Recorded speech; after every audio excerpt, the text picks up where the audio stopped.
Okay, for anybody that's here, just waiting for the ads to clear. Uh,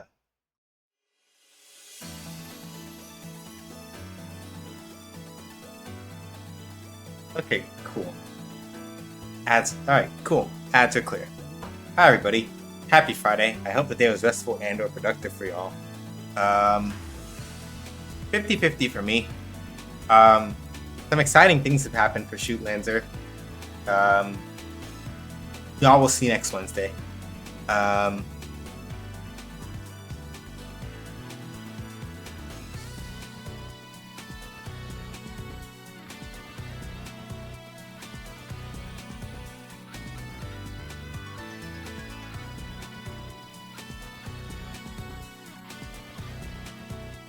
so yeah, that's going pretty good. Other than that, my neck is a little stiff, but not like bad enough that I don't think we can. That like, oh, we can't play fight game today. Not quite like that, thankfully. Um, I am unfortunately in the middle of a I didn't know what to play today crisis. So rather than not play anything, I decided that we're just going to leave it to the wheel, more or less.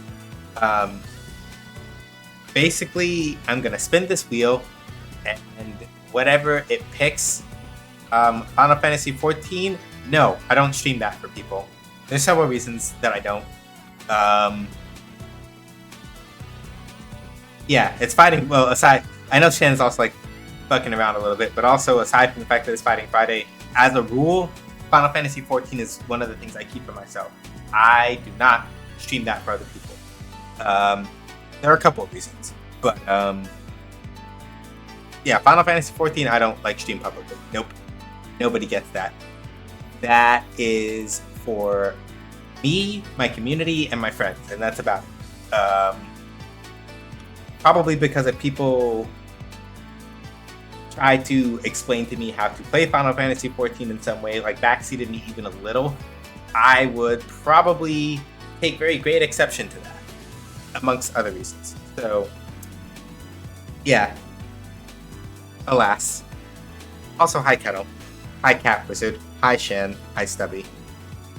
So yeah, literally I'm just going to spin the wheel, and if I'm okay with what we get on the wheel and I feel like playing that, then we'll play that. If I don't, then I'm going to remove it and I'll spin it again until we find something I feel like playing. Well, yeah, I hope everybody's doing well. Yeah, streaming comfort games or just important games are a no-go for me. Yeah. There is a possibility that might change someday, maybe, as far as Final Fantasy XIV is concerned, but I sincerely doubt it. Just because, like, my community, like, y'all, my regulars, are generally really good about that. But I've had people who have come in, even for, like, Fighting Fridays. I'm remembering a particular time where I was explaining like, when I was going over the DNF duel stuff, right? I believe that somebody was literally so impatient that they kept getting ahead of me while I was reading the patch notes. And I was like, hey, I was trying to be relatively, like, polite about it, but I was also like, hey, I am literally, like, reading the patch notes right now. I'm going to get to that part. Stop trying to explain to me how this is working when I am literally explaining the patch notes. Right? And that kind of stuff, if somebody did that to me for Final Fantasy 14, I'd fight. Like, it'd just be a fight. I don't like that.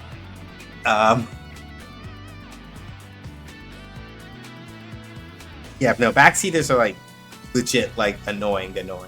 I do not like that at all. Like, if you ask, like, for me, really what it is that if you ask before you get to it, so I can make a decision about whether or not I would like you to say the thing, then I am slightly more forgiving of it. But if you just kind of, like, blurt it out as if you just blurt it out, like, straight up, I become much less inclined to, like, actually listen to you about it. And it's like, don't do that. Y'all don't do that, thankfully. But it happens sometimes, and I'm just like,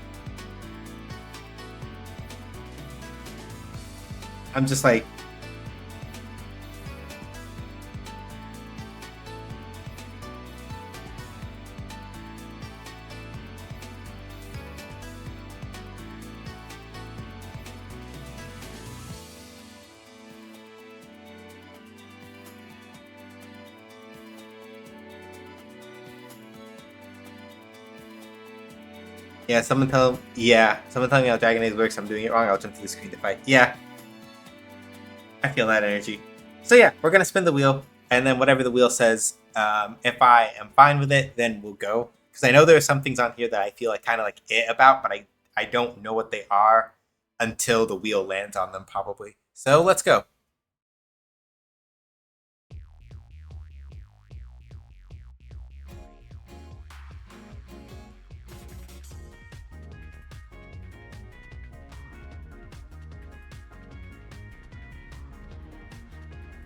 Not feeling it today.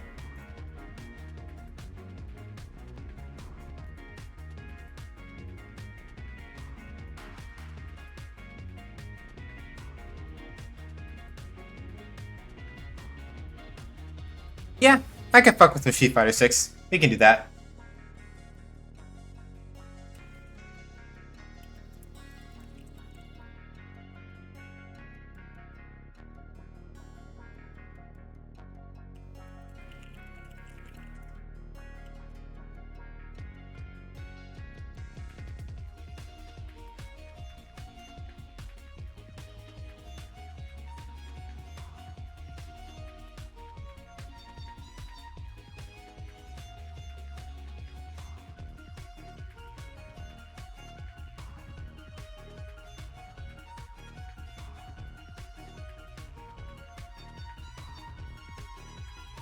Kind of funny related to this topic. Last night I happened to watch a stream of the streamer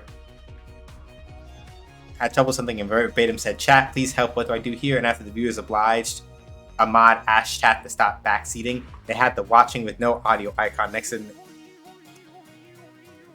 Shot and Chaser. Shot and Chaser. Right there. The Fighting Friday streams are really good for Koki. I am glad to hear that. A little surprised, admittedly, but I am glad to hear that it is helpful in that particular manner. Burger King, why did y'all have to betray me? I really miss having chicken fries. I do. But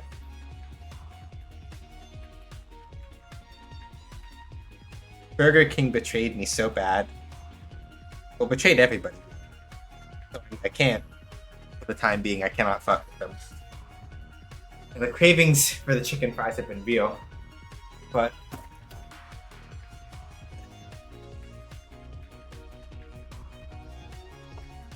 look, the way my odd HD focus works, I need punching the focus. I mean, hey, it is what it be. Good luck with the matchups. Thank you, Nine. We'll see how it goes. I am probably not playing ranked. I'm literally just gonna go into casual match, do some bullshit with Lily, I think, and call it. And mostly that's just the vibe, until or unless I feel like going to like play DNF or something, maybe.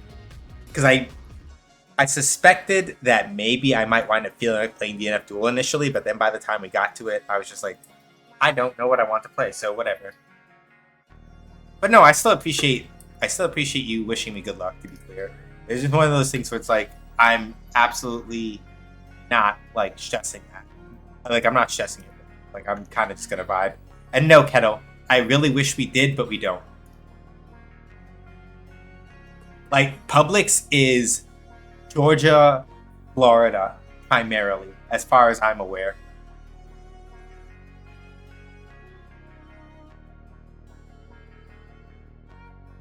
Probably, maybe at least some of the Carolinas, but I doubt it.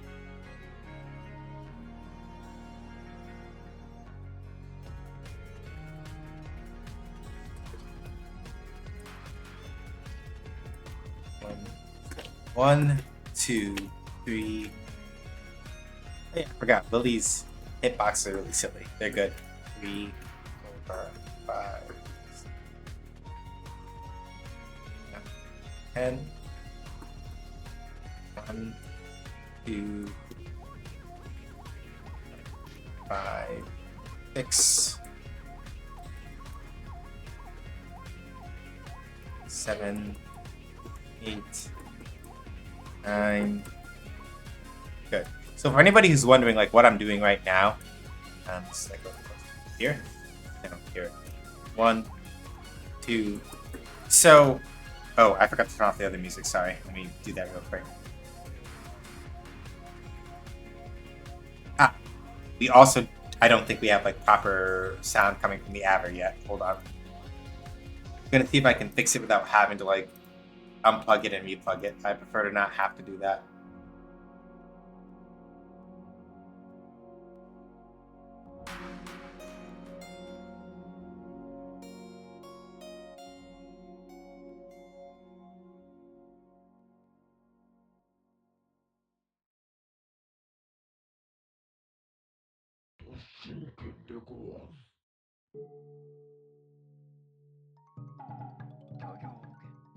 Yeah, I may have to like replug the capture card. Yep. I spun the wheel, and the wheel was like King of Fighters 15. I said I don't really feel like it. The wheel then so I took off King of Fighters 15 and then spun the wheel again, and then the wheel was like, so how about Street Fighter 6? And I was like, I could do that. I just gotta reset the yeah, hi Cap. I just gotta reset my capture card because I think it's not pulling audio. So yeah, I got Master Rank with Cammy a good while back.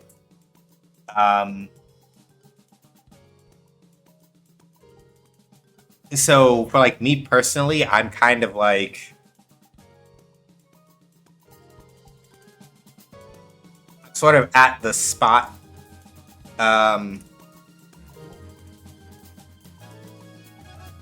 Nope. If I really wanted to put in the work, I could have gotten Jury to Master Rank, but wasn't feeling it after a while. And I just focused on Cammy. And now that I've done like the Master Rank grind like once, I'm not super invested in doing it again anytime soon. I still like Jury. I still think she's like fun to play, but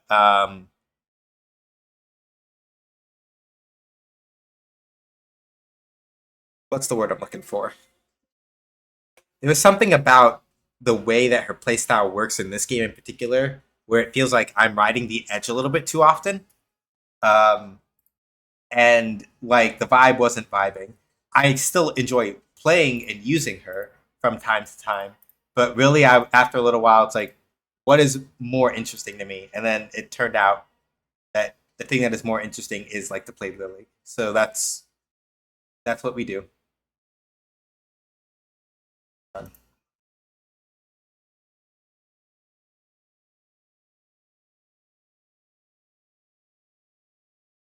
I think we should have sound at this point now. Yeah, there we go. I see Lily does seem super fun right now. Yeah, she got a good couple of buffs when the Akuma patch dropped for 5. That should be doing a heavy punch. 1 equals. Still 2 though. 3.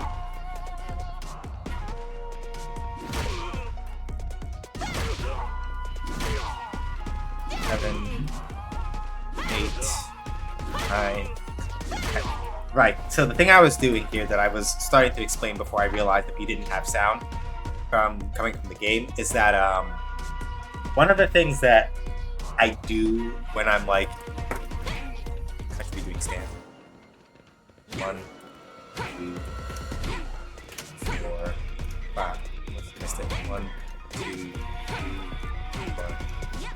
1, 2, 3, 4, 5, 6, 7. 1, 2, 3. So the point that I'm really trying to make with this particular exercise is that I want to hit at the tip of the range of every button that I have about 10 times. Normally, when I do this exercise, I only do 5. But since I don't know Lily as well, I'm doing more to like really force myself to like get used to it. 2, 3, and I'm not always going to get the perfect tip every time.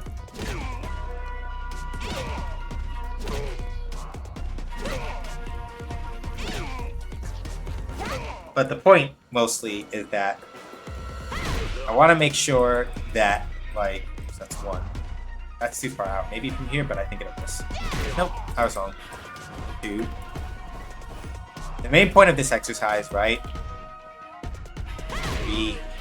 It's so that 4, I come to understand, right? 5, where do my buttons stop? 6, so that when I'm in the middle of a fight, right? If I do this exercise enough, 7, 8, then it frees up my mind to understand, right? From how far away can I press this button and still hit? So like this, obviously, I can't press standing heavy kick image. Here, no, not so much. But like here-ish, yeah, right? And that's sort of the point of the exercise. When you're starting it, right? And this works with any fighting game, right?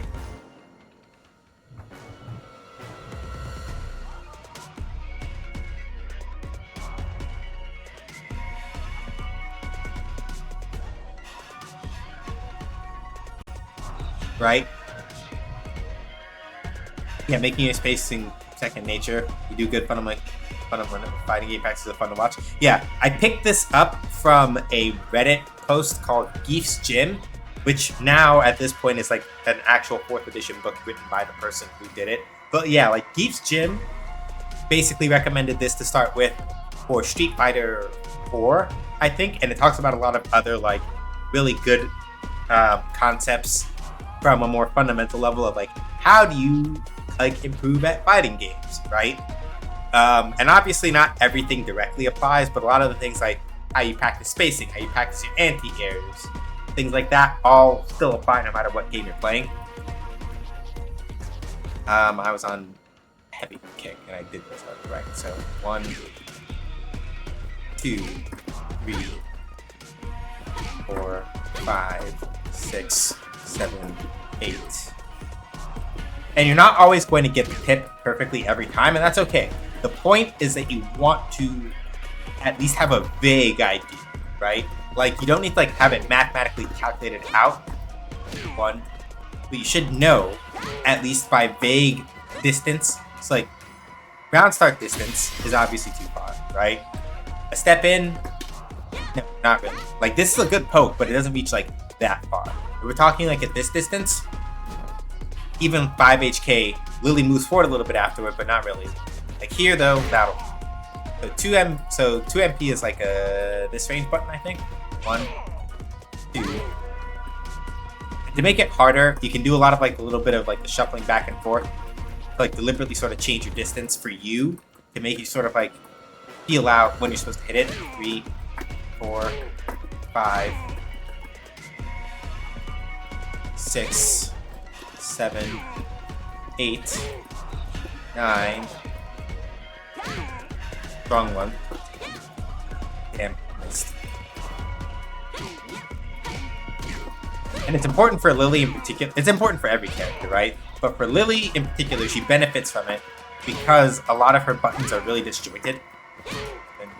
8, 9, 10. So if you go and like look at the Street Fighter 6 wiki, right? If you go to Super Combo, if you go look up like Super Combo wiki and go look at the actual like hitbox data and the images there for like Lily, for example, you will see that a lot of her hitbox, the area where she does actual striking damage on a lot of her buttons,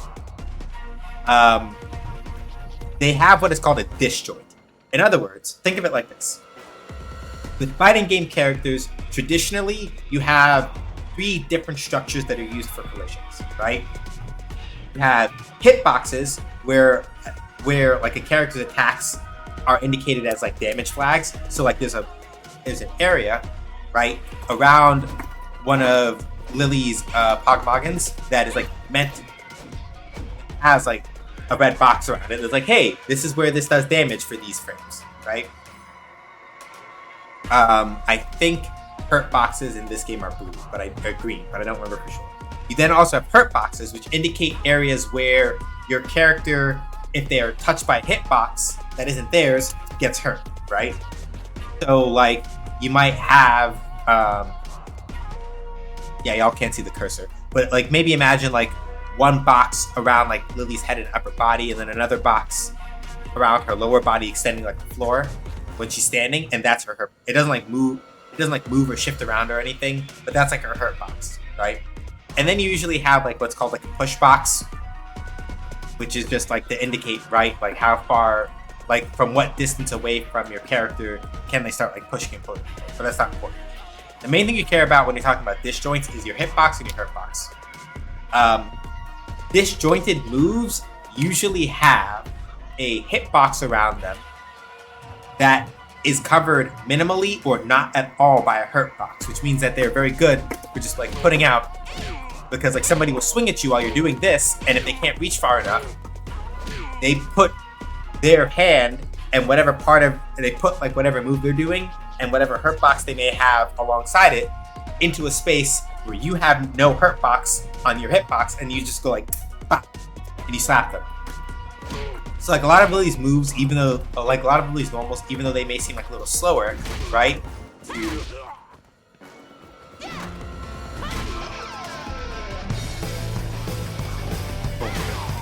5,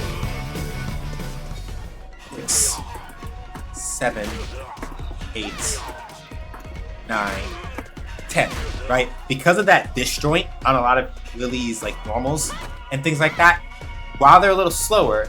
Also, thank you so much for the follow. Deeply appreciate new follows. We do keep them anonymous so that people can like lurk and don't like have to come out of lurk to talk. But yeah, appreciate having you here. Welcome to the Gauge Game. Enjoy your stay. So because of like the disjoint though, it means that Lily, if she's careful, if people are jumping at her, 2 HP like this, you see that part where the Pugmoggon is like above her head for a little bit before she swings it down, right? If you time it correctly and you're at the right spacing, Lily, because of the disjoint on 2 HP, she can and will very easily shut down jump-ins from people trying to like jump in on her carelessly, right? I'll demonstrate with simple training real quick to sort of like demonstrate this. A little too slow there, right? But, right? You have to still time it correctly, and your spacing still has to be right. And sometimes it may just be easier to like jump up and meet somebody, but, and sometimes if you wait, if you're too early, then it whiffs that way. Too late, it whiffs that way. But yeah, like this joint on this button is really silly.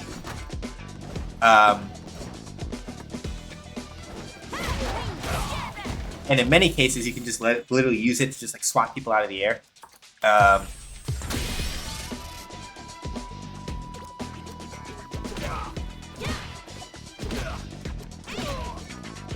5, 1. I'm just gonna go back to 5s because 10 is a little long extreme. So yeah, if you're doing this exercise on your own, right, and you're like, damn, Eshe, like doing 10 in a row is really hard, then do 3. Like you can treat it like you do any like normal exercise where you just do reps at like basically like reps to failure, right? So if you're like trying to do 10 in a row is really hard, Eshe, I can't focus for that long, then do 3 of each button, right? And you want to do all your standing normals, all your crouching normals, as well as any command normals that your characters have. This will hit from like here. Here most certain. But like the max range is like maybe here. 2, 3, or even a little farther back. Right? 4, 5. We have that one. I have that one, but that's no. So out here is like a no. Here is like a maybe. Yeah, not really. So like here, yes. 1, 2, 3, 4, 5. And the nice thing about Lily's Pugmoggons is that, basically speaking, this is like a very rough way of putting it. But where the spheres are on the clubs, that is basically usually, for her punch buttons, where their hitbox stops. It is not like a hard and fast rule, but it basically works that way.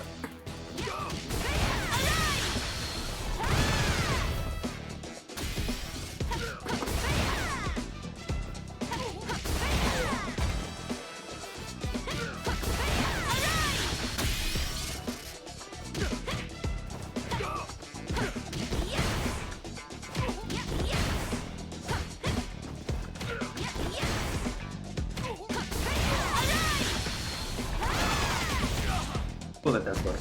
Alright. So yeah. Let me talk about Lily a little bit as a character, right? In terms of like her playstyle and like the way that she works, right? This is basically what you're dealing with, right?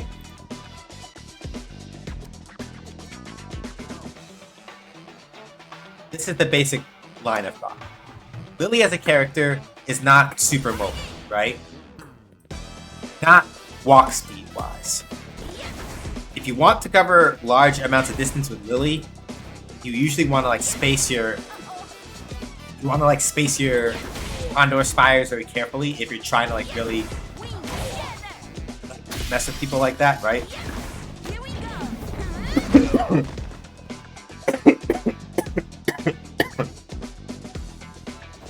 So he compensates.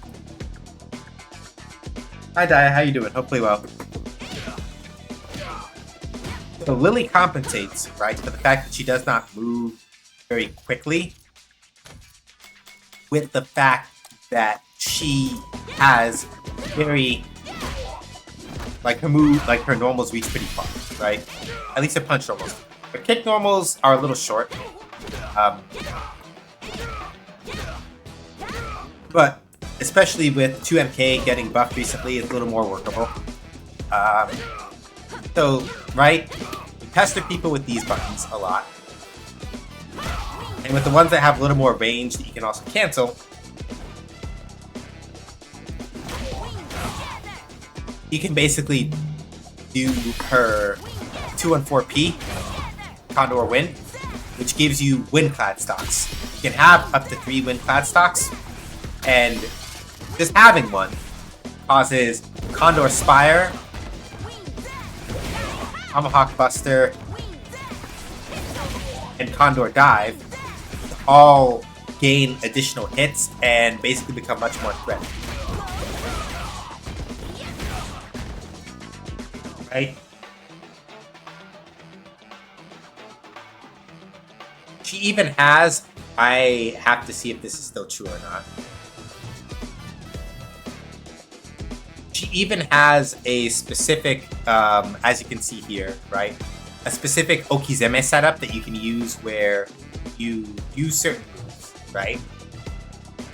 Like you do crouching heavy punch into light Condor Spire. You do heavy Condor if you have no wind stocks, right? Heavy is usually enough for a meaty, and if you do light, right, you should be able to bait like wake up parries. So let's test that and make sure that still works. Because I know that she had a couple of changes to the way that Condor Spire works.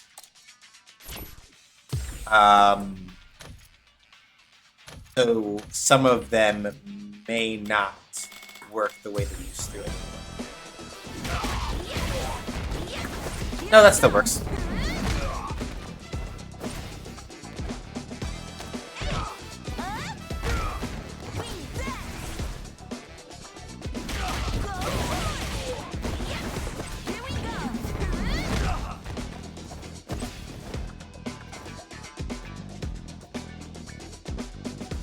One wind stock.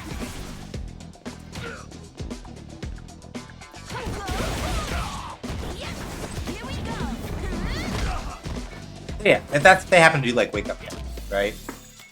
But then what if they don't do that?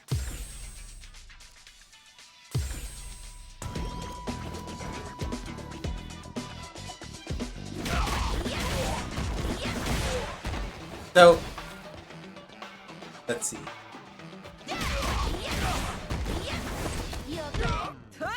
Even if I don't do command grab, I can do regular grab, right? That loses the parry, right? So,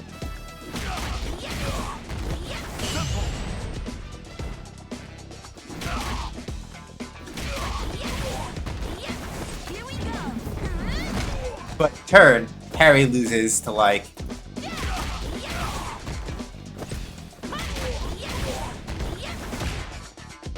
So, right, it's an interesting thing. So with Lily, if you have no win stocks, right?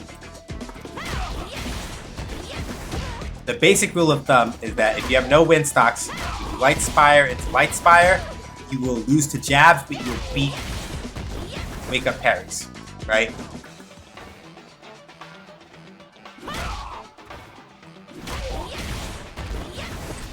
Even if you do medium, the same thing.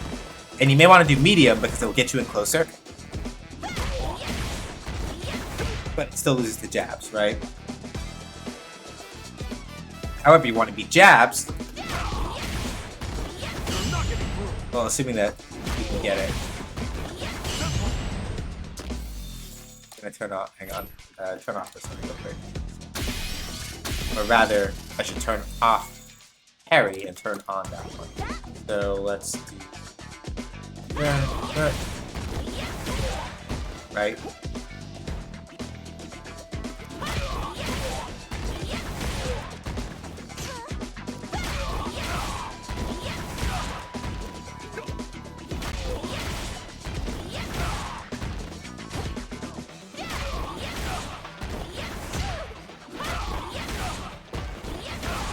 And you can even do it with heavy. You can even do it with, if you do heavy regular first and then do light. Well, you have to time it, I guess. Heavy. Yeah, heavy and then medium. You still get it, right? But heavy Condor doesn't combo, which is why like it's dangerous. So you want to do light because you definitely got a combo off of that in most cases. Right?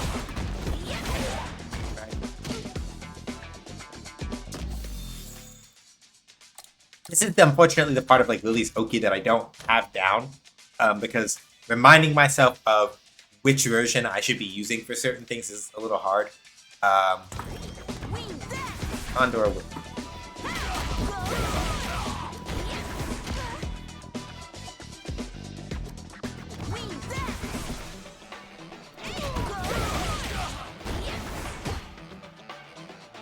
Yeah. So even after like heavy Condor wind, right?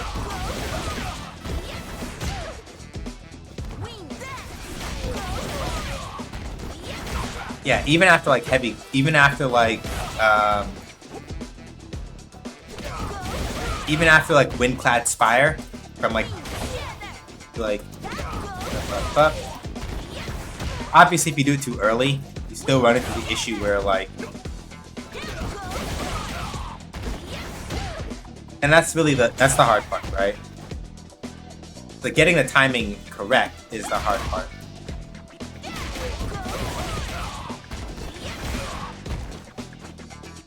But basically speaking, once you get that knockdown,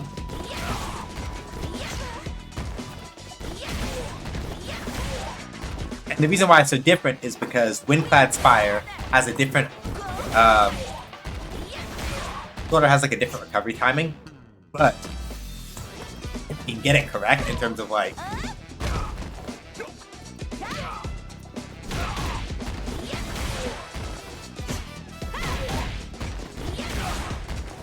stuff like that, for example, still works. Which is good to know, right? So, with tricks like that, for example, a knockdown, that's how Lily gets around the I can't get in problem, right? Like if you manage to get like if you manage to clip somebody with like a stray hit from crouching heavy punch or standing heavy punch, right? Or even like 4 HP, right? Then you have that stuff to like kind of fall back on, right? And once you're in close, Or even if, for example, right? And here's the thing about Condor Spire. If you have Windclad stocks, like I do here, right? Let's not even do block count, let's do block count. Look very carefully here. You see where it says advantage 1F for me, right? Right here. This means that I am able to move and act 1 frame before my opponent does. This is not the case, obviously, with like non-Windclad Spires. Like, they're all unsafe unless you space them really, really well, right? Like, if you want to be able to like juke somebody with like a Windclad, like Condor Spire, make it safe, you have to basically hit them from like the very, like, depending on which Spire it is, right? You have to hit them from like really far out. The reason why that works is because if you hit them from farther out with Condor Spire, you're hitting them and then recovering. If you do it while you're up close, you do the hit early, so you have, let me phrase it like this.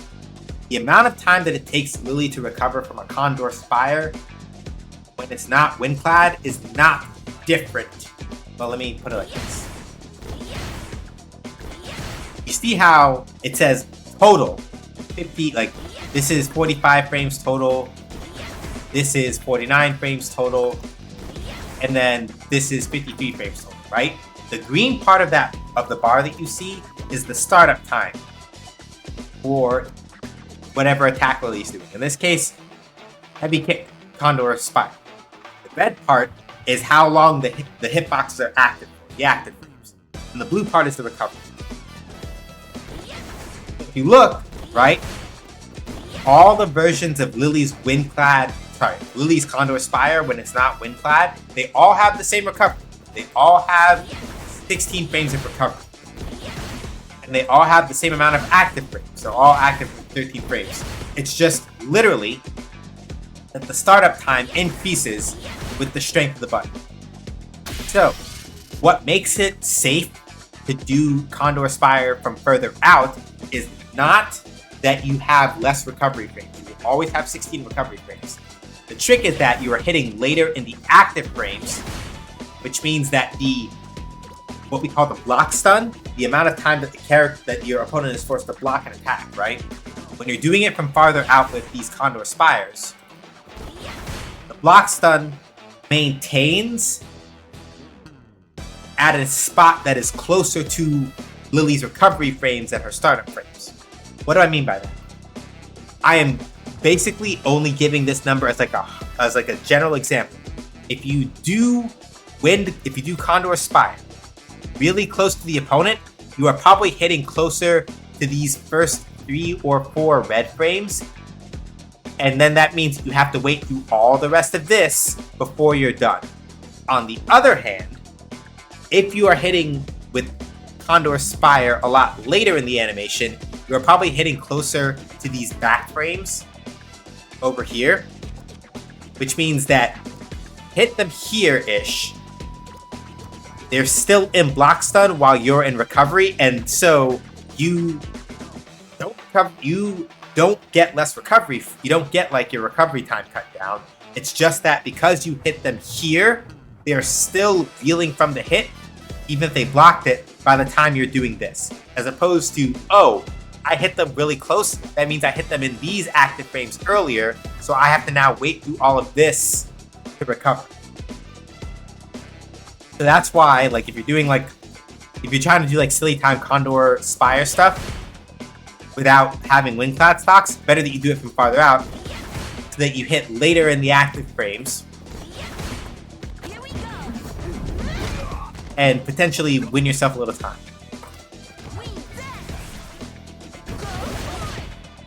Windclad Spire, on the other hand, no matter what version it is, if you are able to get at least, right? With Windclad Spire, on the other hand,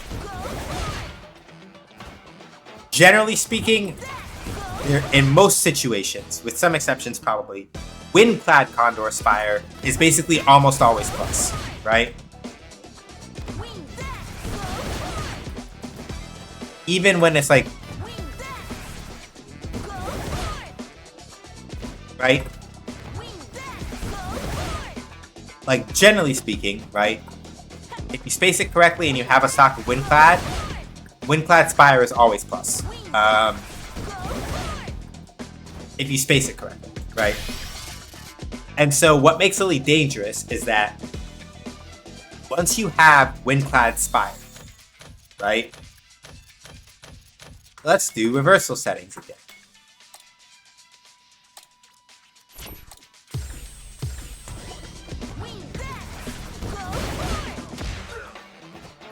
Wrong button. Right? If Ryu tries to press any button here that isn't like something like OD Shoryuken or like a fireball or something, I do Windclad Spire and try to get the timing right. I can interrupt him. Whatever he's gonna do next, I can interrupt with like standing light kick, because that's like, because he's still in like hit stun from the other stuff, right? So the hard part is just getting the timing right.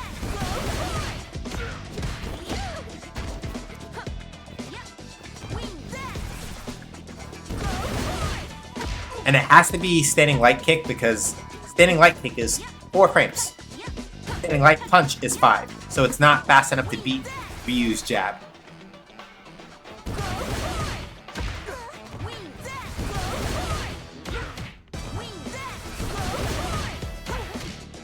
And then as you see, right, that happens.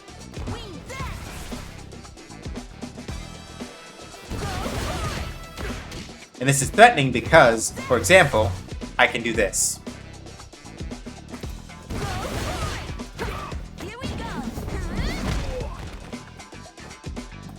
And the reason why that works is very simple, right? If I get a counter hit, if I get a counter hit 5 LK, I get a counter hit standing light kick, right? I have plus 7 frames of advantage. I move 7 frames before my opponent does. That's 7 frames where they literally cannot, right? They are going to be in that hit. I move 7 frames before them. They can't get out of that. They gotta hold that, right? And Lily's command grab is 5 frames. So, provided that, like, you know, I don't like mess up the timing, I can do that and do what's called a buffer, where while Lily is like finishing this animation, I start doing the motion for Mexican Typhoon, and it comes out afterward, and bam, I got them. So, the idea here, right, that you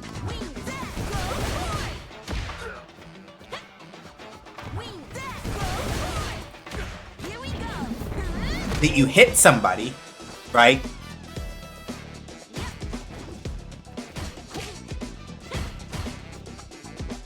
Or whether you hit, like when you hit somebody, even if they block, right? If you hit them, wait a little bit and then throw them. That's something called a kick throw.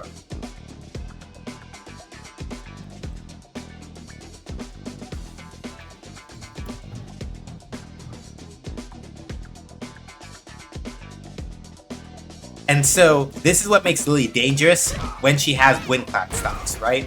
Because, like, that's, I'm +2 active, right?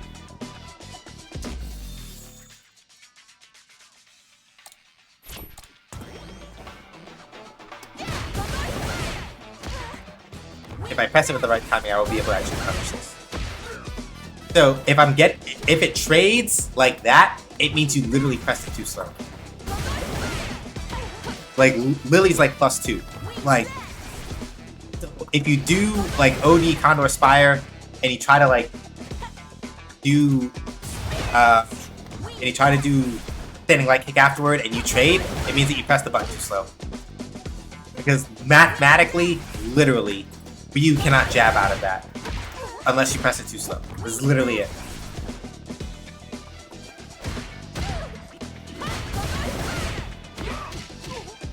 As you see, right?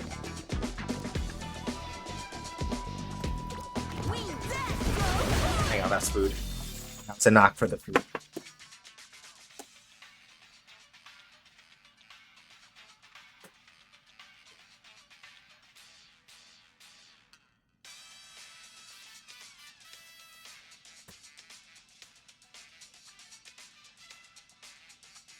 But yeah, so that's what makes Lily dangerous, really, when it comes down to it, right?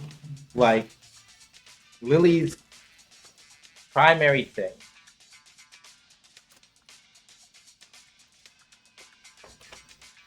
is that she, once she has win class stocks, will basically bully you by spending them on things like Windclad Spire to get in and potentially tick throw you and pressure you that way, aggravate you by poking you with her buttons and their disjoints and all that other stuff. And here's the important part. A lot of people think that when you're playing a character like Lily or Zangief, because they both have command throws that have the same input in this case, right? Like Zangief's SPD is a 360 motion plus punch.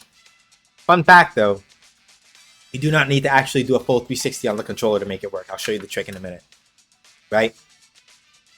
The thing about playing characters like Lily or Zangief who have like 360 or just grapplers in general, it's not so much that you never use the command throw, but that you use command throw as a sparing threat. A lot of people sort of make the assumption that it's like, right, I'm playing Zangief, I should be trying to command throw people all the time. No. Because the main thing is that command throws, at least in this game, I believe there are no command throws that start up faster than 5 frames, right? So, trick, whereas regular throws start up in like 3, we have the frame meter, so let's take a look.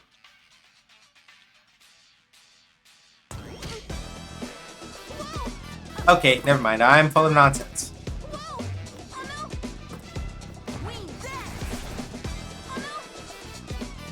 So, never mind. They have basically... Hold on. Yeah, they basically have the same start. I made a mistake. Now, the main difference is that with a command throw, right? Here's the thing. With a normal throw, right?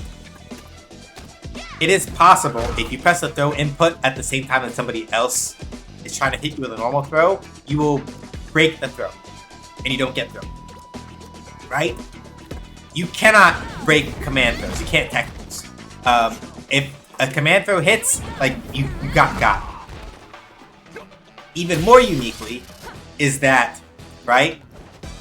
Command throws have a very specific quirk in maybe other Street Fighters, but definitely this one. So here's the thing.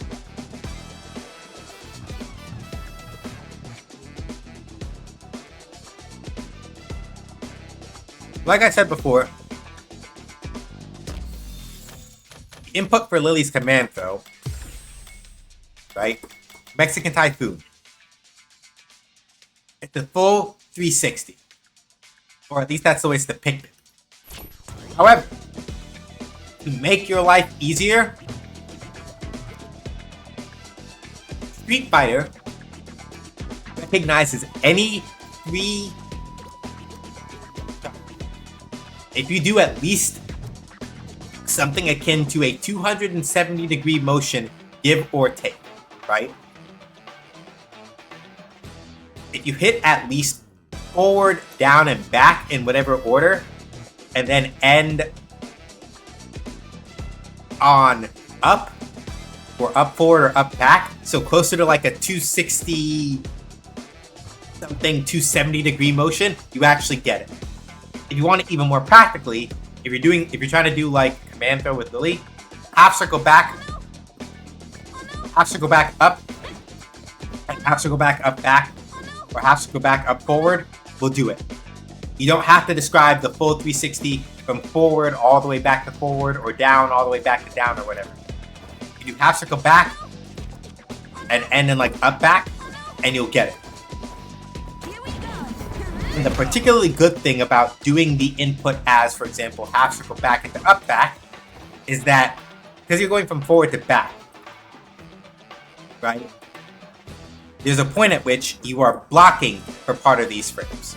So if by some chance you're walking a little bit and then you're doing it like this, and somebody happens to like throw a button, right?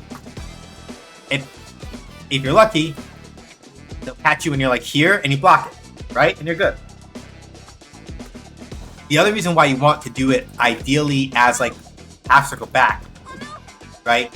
You will notice that right there, right at the start of when I do it with that input, you see those light blue boxes, right? What do those mean? I don't understand. If you go to the frame meter and it explains non-counter action recovery, which makes you go like, what? And here's the trick. The blue frames that you were seeing when I try to do this command throw are coming from what's called my pre-jump frames. The frames before Lily jumps into the air. Why this matters is because when you are in pre-jump frames, you cannot be thrown. So what this means is that if you do your inputs in this game specifically, right? Other games may also have this rule if they do the input interpreting very similarly, but this is mostly a Street Fighter 6 thing. And maybe also like a Street Fighter 5 and maybe a Street Fighter 4 thing, but I don't know those games as well, so I can't say for sure. If you do the input as half circle back, up back, those blue frames that you see there, you cannot be hit by a regular grab. So if there's situations where you know the opponent is going to try to like grab you for whatever reason, and you manage to get off the command throw in time, they eat shit because you're in pre-jump frames, they're grab a whiff, and then you grab them with the command grab. Also high base. But see me, I'm going to go in the corner and have instant crisis because that 360 rotation scared me to not play. Right. It depends on the game, right? It depends on the game. A lot of the, I believe even in the older Street Fighter games, the 270 trick still works. I do not believe you have ever had to describe a full 360, even in like Street Fighter 2, but don't quote me on that because I haven't played that extensively, so I don't know for sure. But in many of the Street Fighter games where they tell you the throw is 360 degrees, it's not. Blaze Blue, I believe, is vaguely similar to this, but with Blaze Blue, I think they want you to at least properly hit 3 points of contact on the circle. You have to do like an actual 270 there, whereas here you can cheat and stop it like up back, and it still comes out. Give or take. But yeah, I cannot think of many fighting games or any where they legitimately tell you you have to do the full 360 or it doesn't come out. When that is a command. With a command though.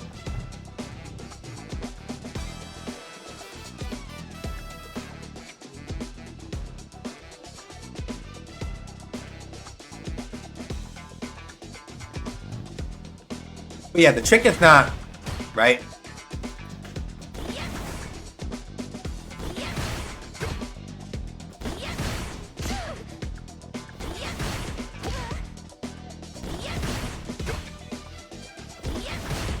Right, because you see, even being +1 is not really a lot of time to like actually throw, right?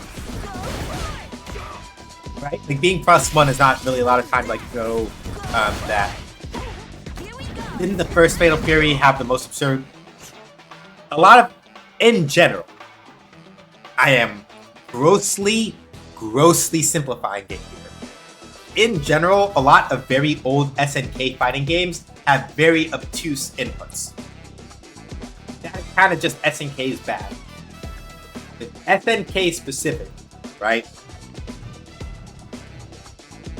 A lot of SNK's old fighting games are very much in that vein. Yes. So, not just the first Fatal Fury. I can guarantee you that most of the Fatal Fury games up until And Mark of the Wolves even still kind of has a little bit of this. City of the Wolves, I think, is getting away from it. But basically, most Fatal Fury games are really kind of weird about their inputs unless you know their tricks, right? Like, you have Peace's Raging Storm Super, which is like down, back, half circle back, down, forward, right? So it's something like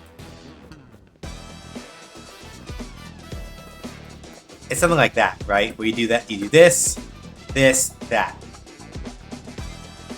But there are like ways to sort of like cheat that input so you don't have to like be as precise about it.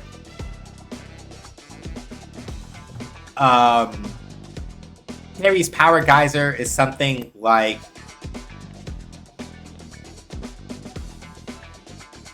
I don't remember what Terry's like Power Geyser command is off the top of my head, but you can literally do Terry's Power Geyser in most games where it is like you just do like a quarter circle back, quarter circle forward, and it does it basically. With SNK, it's all about knowing where you can cheat and put in like buffer moves in ways that like inputs are like halfway finished. So like in an SNK game, right, you might see an input that looks like quarter circle forward, half circle back, and you're like, how am I supposed? I'm supposed to do like quarter circle forward and then do a full half circle back. It's like no, quarter circle forward, quarter circle back in quick succession. Press the button and it comes out. It's like bop bop bop. If we were playing King of Fighters, I'd demonstrate it, but we're not.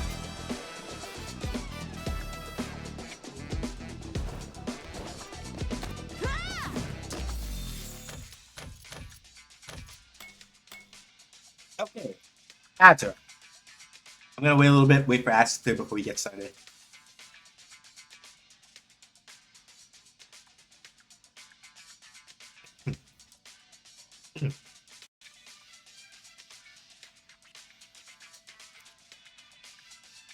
So while ads are up, I'm gonna just get something to drink real quick, and then we're gonna start character matches. I think.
We should be back up in a little bit. Just waiting for the ad to clear.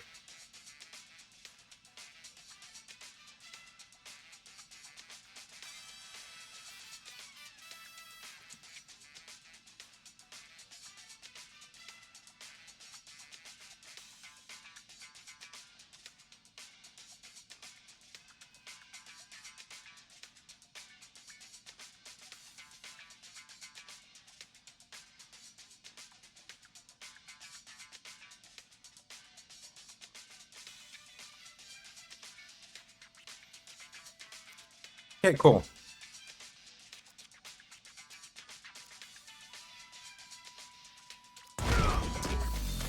Alright, ads are done. Cool. Okay. So, I did do my rank placements with Lily, but I don't really want to climb rank with her. Much effort. Here comes a new challenger. I just want to play games. So we're just gonna do casual matches. Nowhere to run. My pleasure. It's showtime.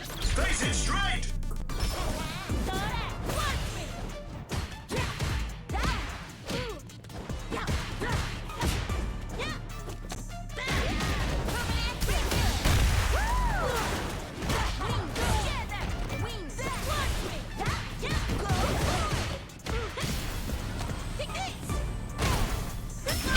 Okay, that's good. I deserve that, that's fine.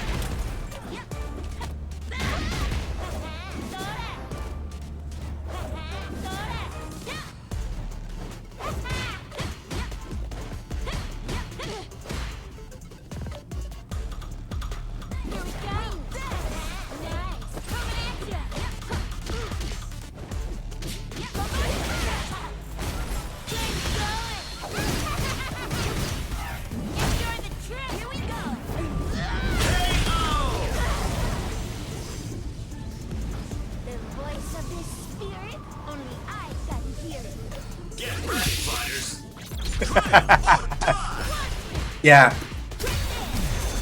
I deserve that. I kind of beat they were awake, and I deserve that.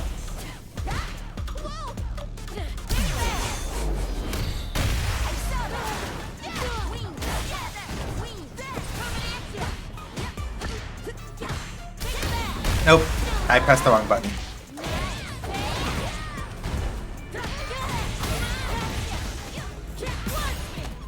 So. Yep. So the part that Lily has a hard time with is that because of the way that her pokes work, if I'm trying to poke with punching buttons, I'm not careful. It's very easy for those to get like dive impacted. And I'm expecting to eat like a lot of shit with some of these because like some of this is 100% me making like silly ass choices.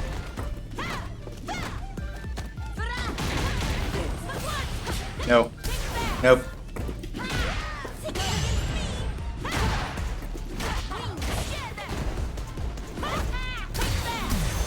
That's cute.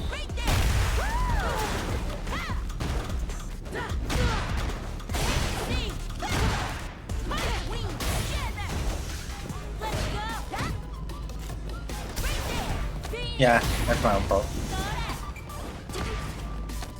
Yeah. I don't quite have my game plan together. Judy wins.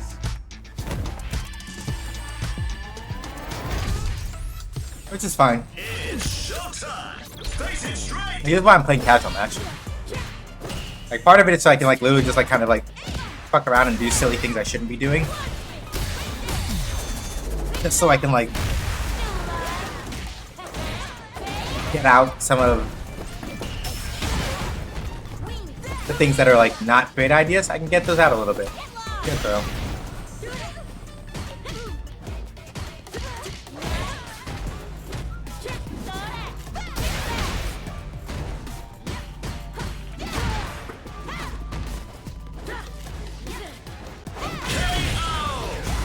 Okay, that's a little dangerous. I get it though.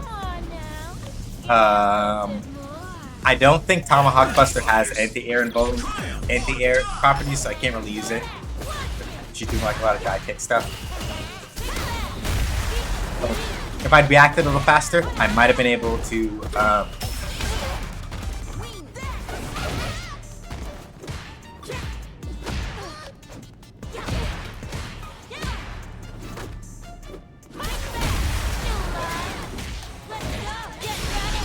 I'm not dead.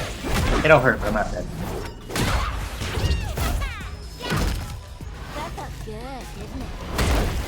What a waste of time.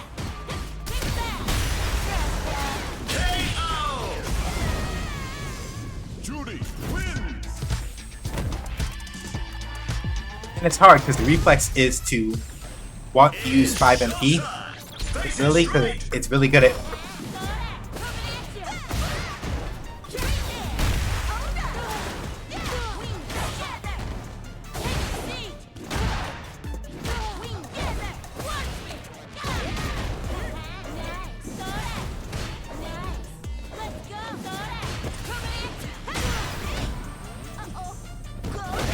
Fair.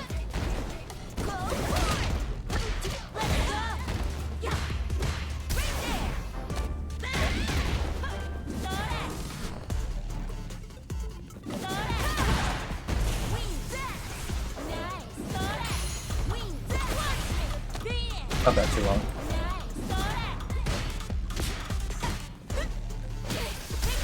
Nope.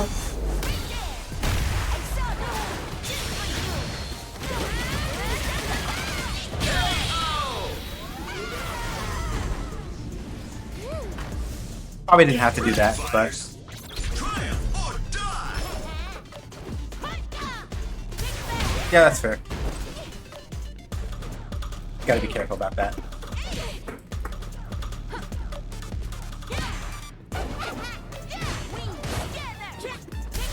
Yep. Again, that's the main thing about like Lily, right? Like if you're using the wrong buttons, it's very easy to like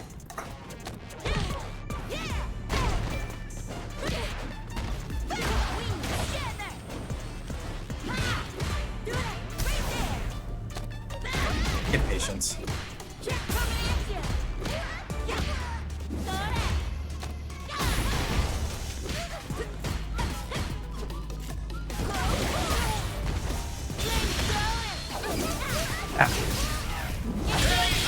I was trying to like command throw and I messed it up. If I'd gotten a forward jump out of that, I would have literally been able to walk up behind her and then use use heavy typhoon and kill her. It would have been fucking hilarious. But no. No.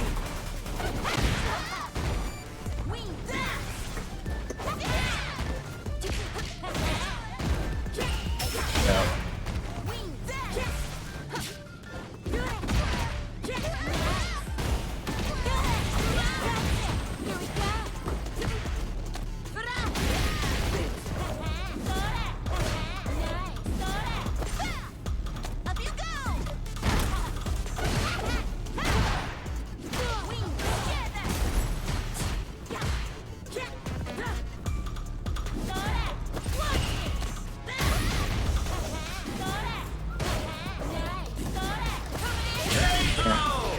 Yeah.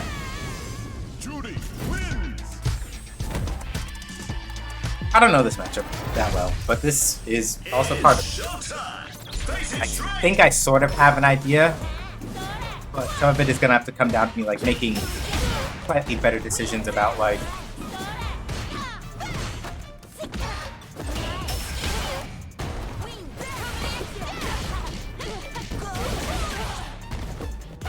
yeah, that's fair.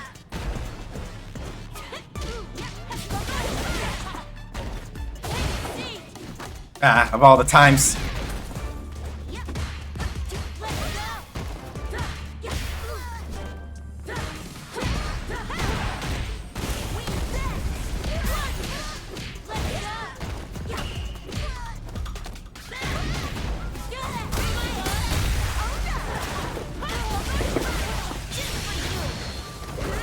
Ah, I messed up. I did the wrong one.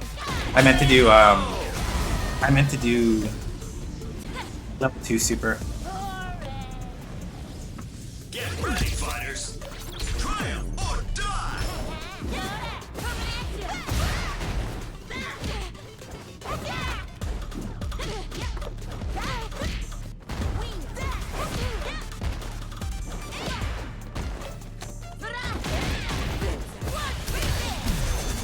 Shouldn't have done that. The main thing that I have to stop doing is mostly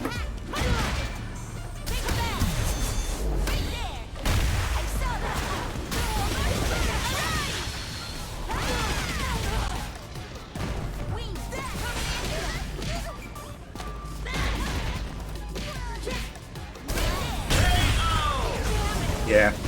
The main thing is that I mostly, if I suspect that like a drive impact is coming, I need to start checking with light buttons so that I can like cancel it if I need to.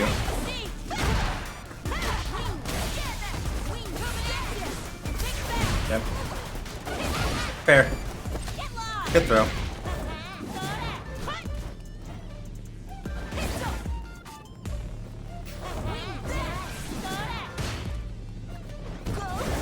Fair.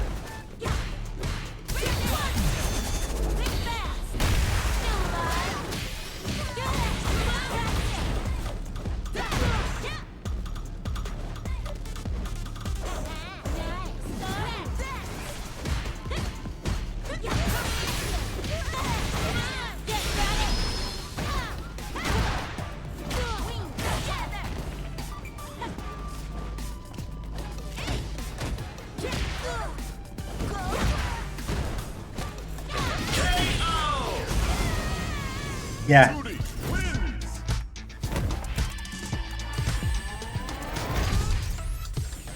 I'm getting there. Showtime. I'm getting there.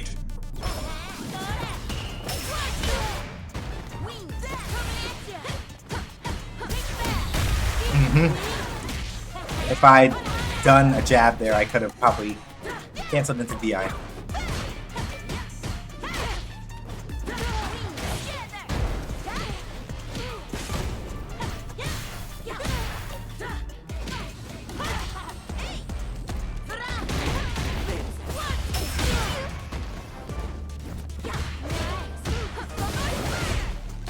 Plus. The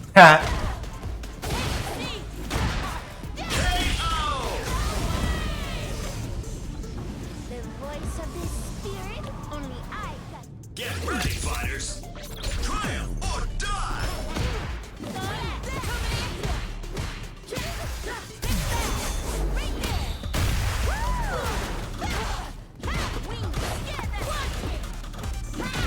Too close.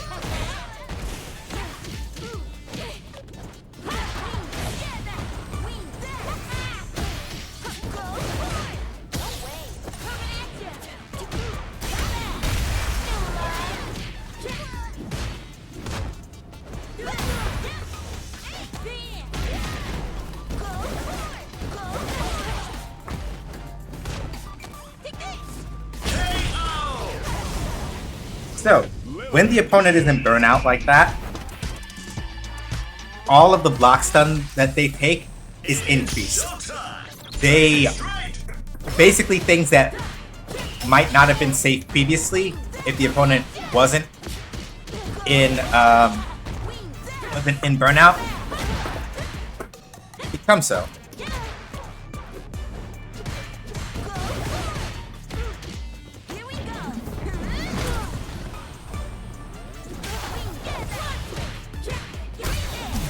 Yeah.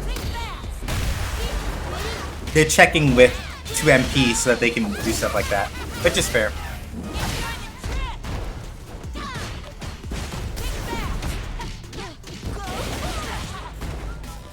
You're dead.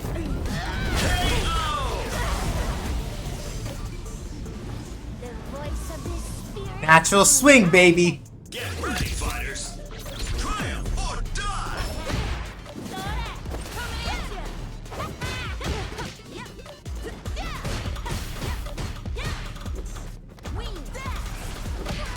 That's fair.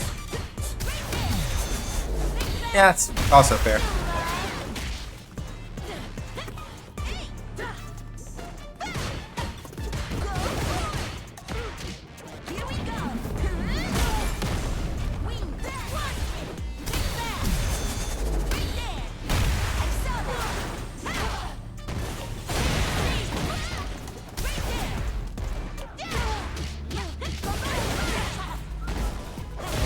That's fair.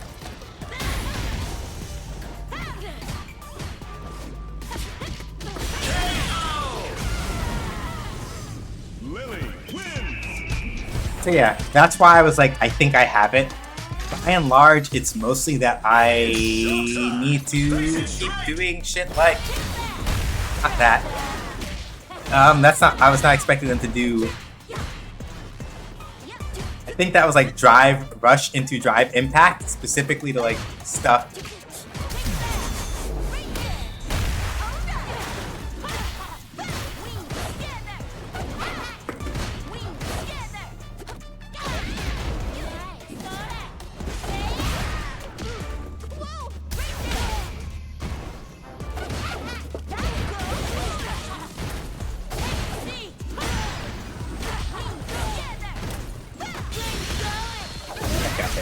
If I was a little closer, might have been able to like actually hit them out of that, maybe.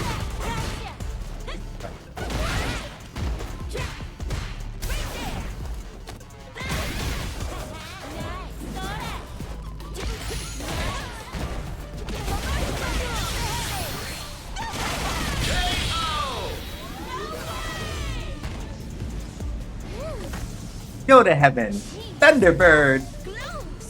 Get ready, fighters. Yeah, Triumph not that.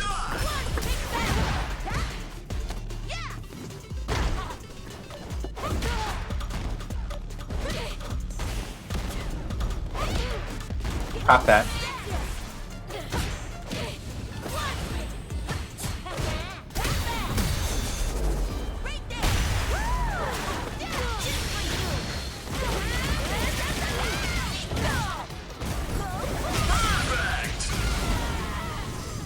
Yeah.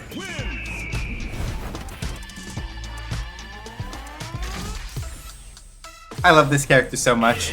showtime. Really just fun.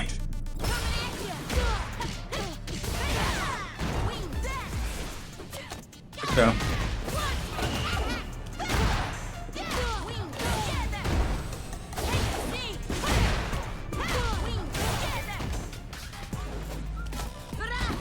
Why'd you throw me out of the corner?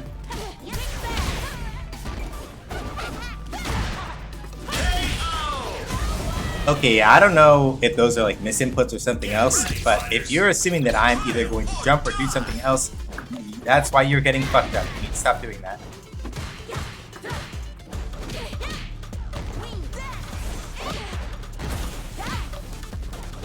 Stop it. I did it early enough that time.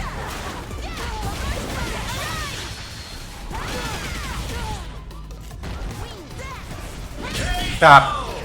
Stop. Because you're either trying to jump in on me at an angle where I'm anticipating it now, or you're trying to do the jury dive kick. And jury dive kick stalls her in the air, which means that if you get a good read on whether or not they're going to jump, or even if they do it at the wrong spacing, which, like, Jury basically has no spacing where she can make her dive kick safe. It doesn't work like that. Stop it!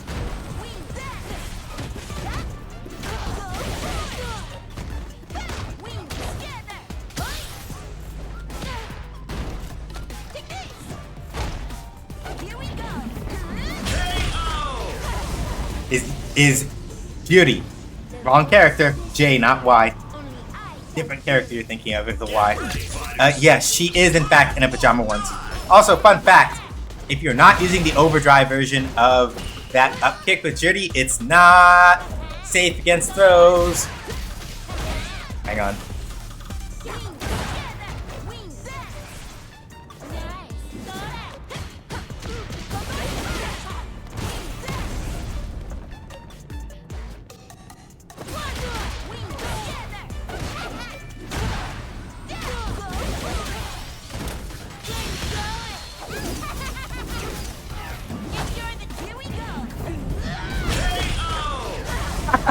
I got to do that.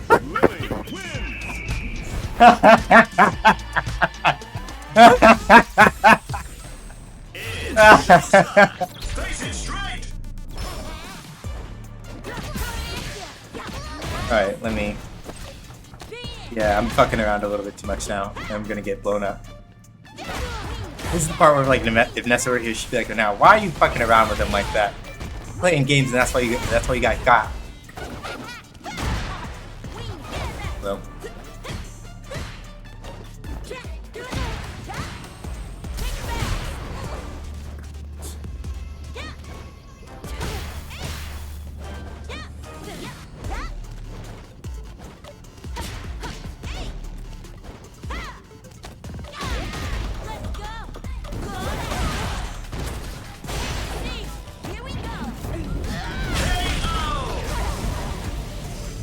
St. Bafo Friday though? Not for me. It is Bafo Friday, but not for me. Ready, fighters. Triumph or die.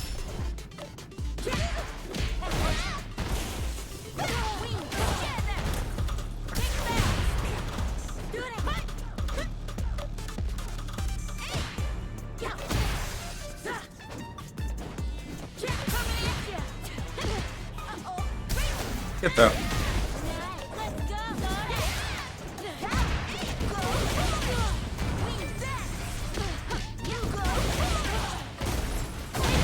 Yeah, see, they did OD that time, so got, which is fine.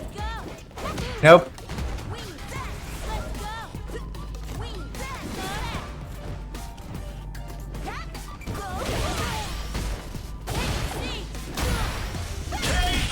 No, now it's too easy. Now they're biting too much whenever I get close on their wake up, and they keep thinking like I'm gonna do something. So unless they change that, I'm basically going to be able to call them out every time. That's fair.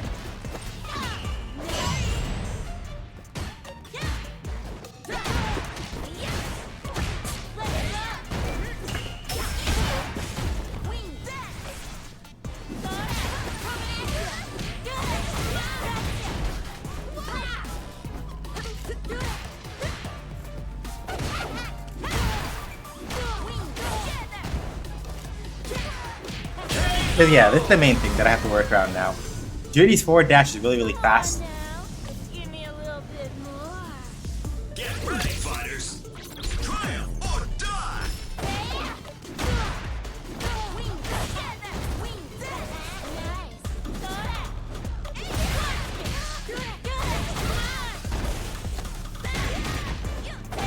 Shit.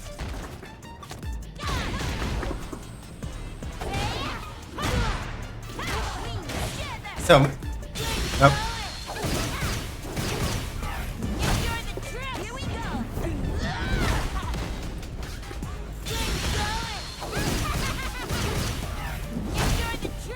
Why'd you do that?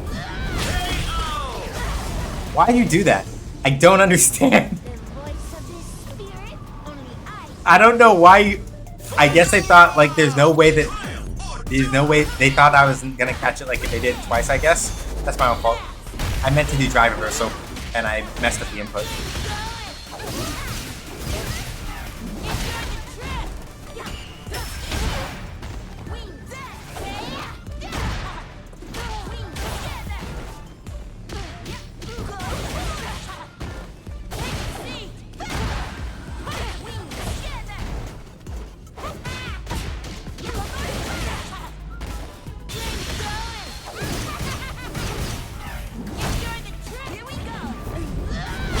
Thank you for giving me opportunities to practice all my command throw inputs.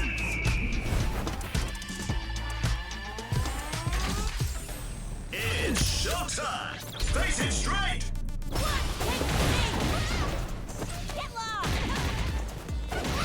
Okay.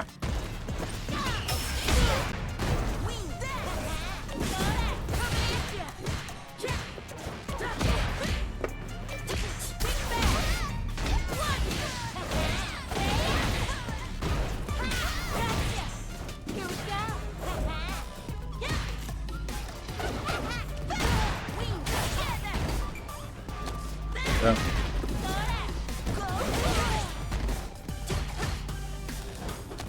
Good throw. Okay. Yeah, now they're kind of awake a little bit again, but some of it is also just like... Or die.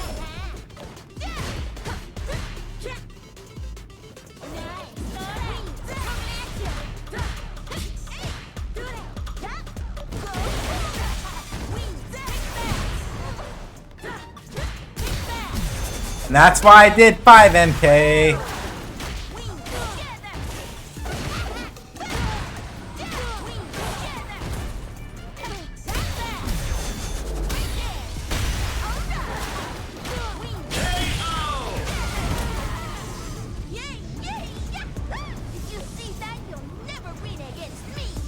Final round. Triumph or die.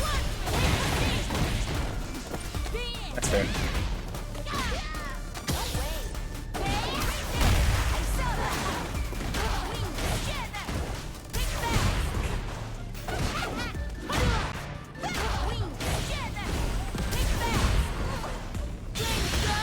What are you doing?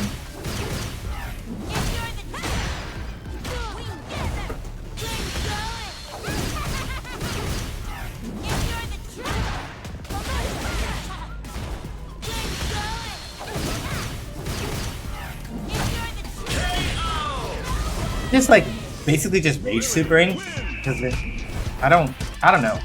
No point in thinking about it, I guess. It's showtime! Face it straight!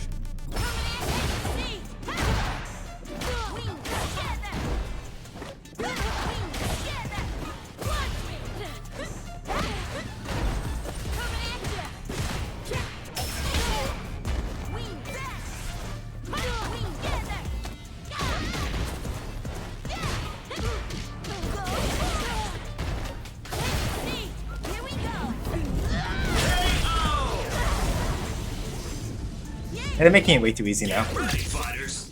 Triumph or die!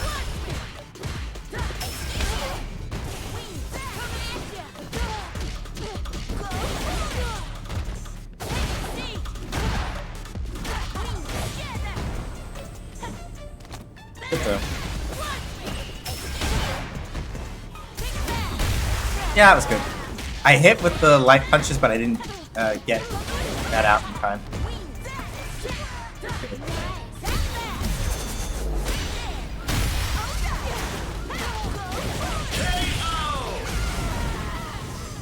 Lily wins.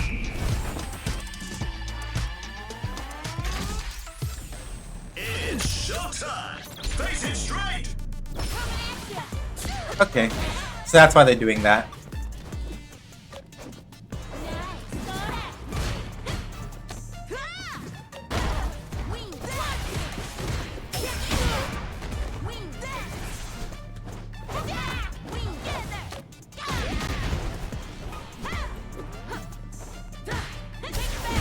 Yep, that's fair.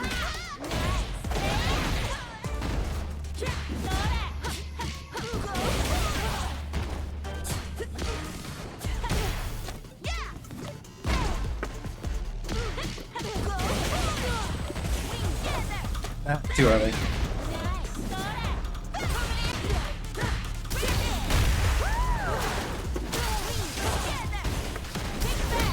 That's fair. It's not gonna kill, it's gonna hurt though.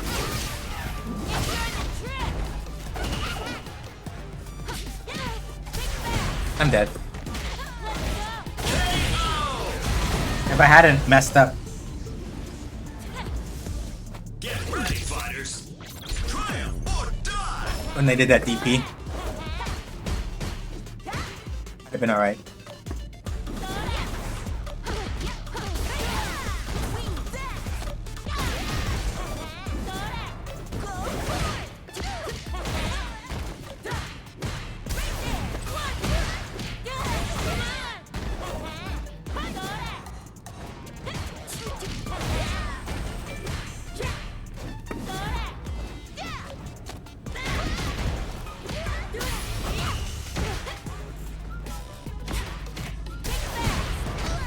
Yeah, it should be it.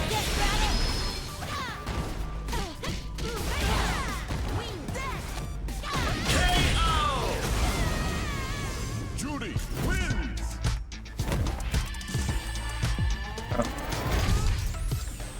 It's showtime! Face it straight!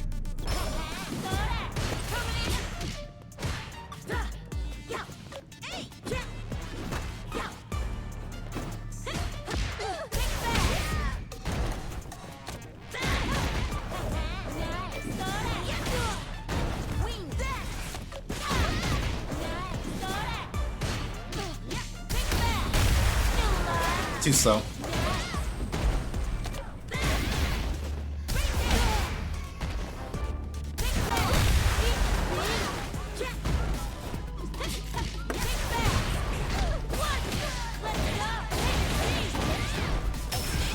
Alright, that's fair. Come on now. Give me a little bit more. Get ready, fighters! Triumph or die!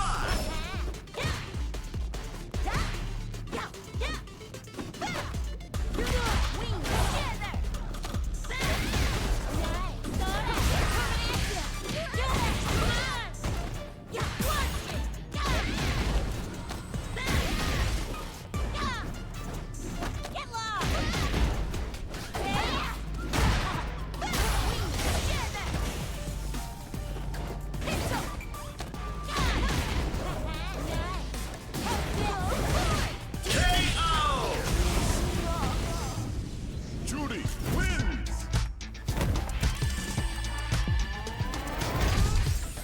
It's showtime. Face it straight.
Why'd you do that?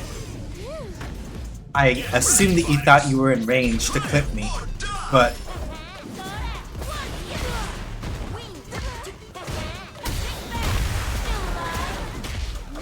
I didn't react quick enough.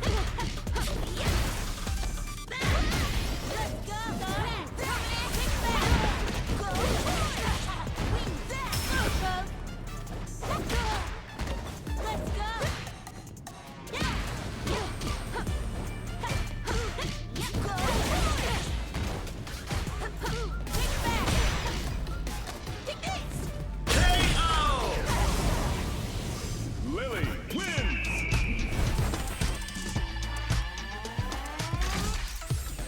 It's showtime.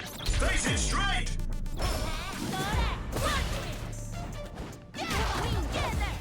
Good.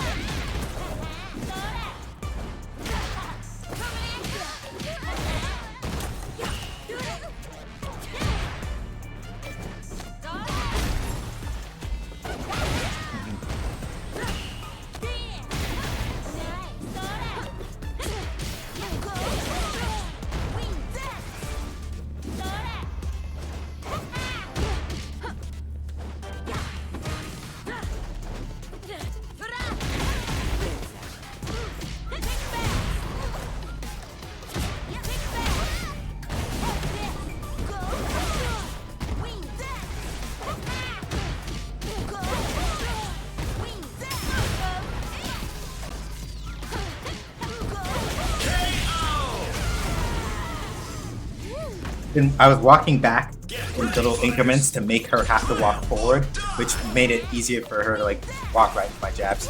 Nope.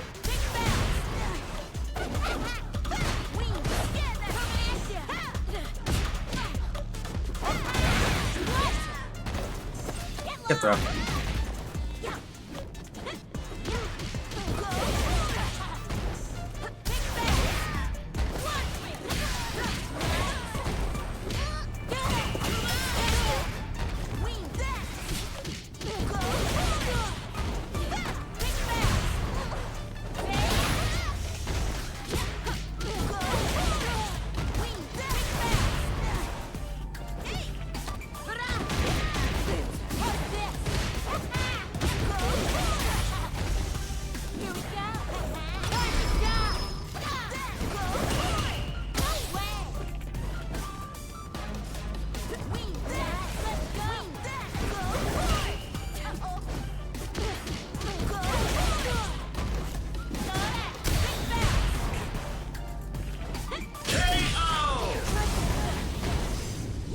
Lily wins.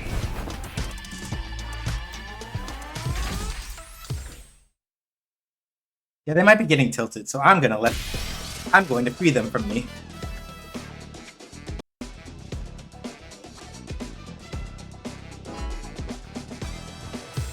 Here comes a new challenger.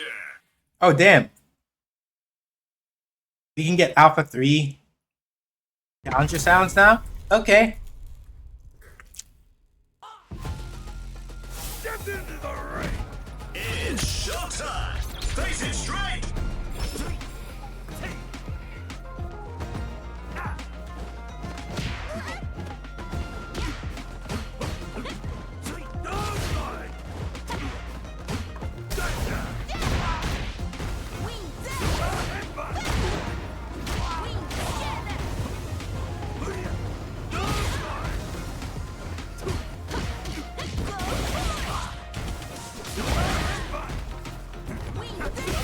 Yep, that's fair.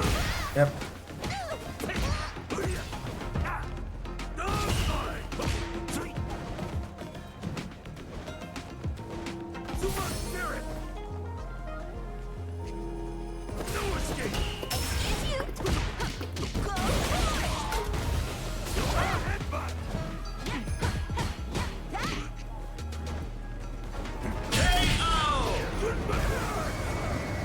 So, Honda.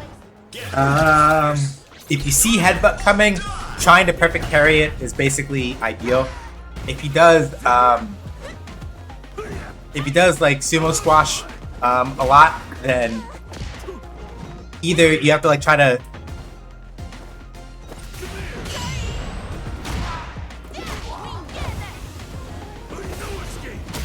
ooh.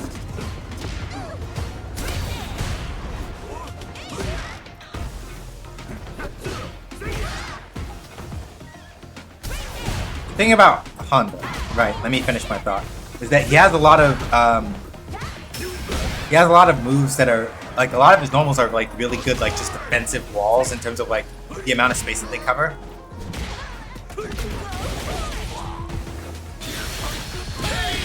Like as y'all can see, right? Like a lot of like he has a lot of moves, like his I think like that big chop that he does.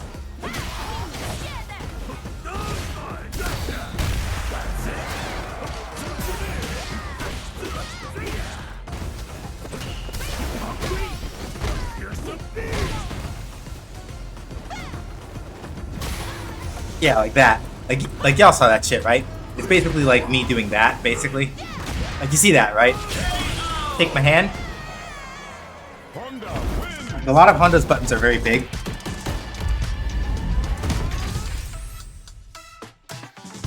And they hurt. But they're also very committal.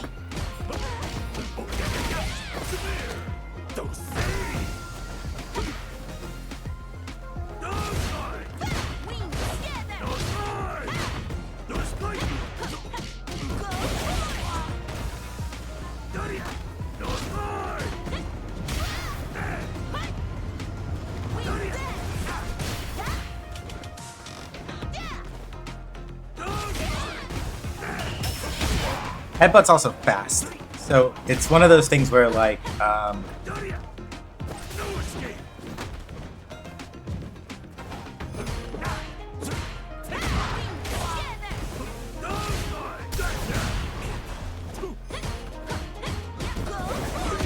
okay.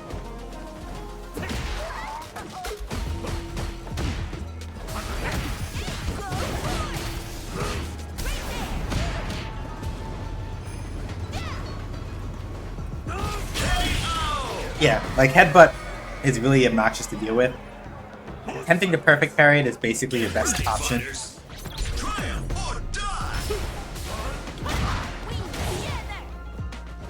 You will not always know when headbutt is coming. And it can be a little bit hard to gauge.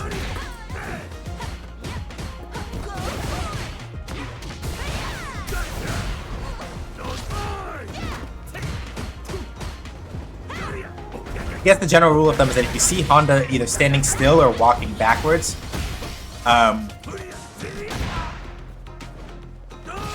it's very much possible that a headbutt is coming. Honda cannot headbutt while moving forward. So if you see Honda moving backward,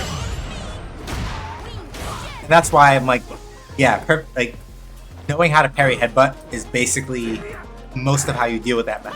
Most of how you deal with the matchup. Because even if you can't perfect parry it, it stops him from kind of just like bullying your drive gauge for free.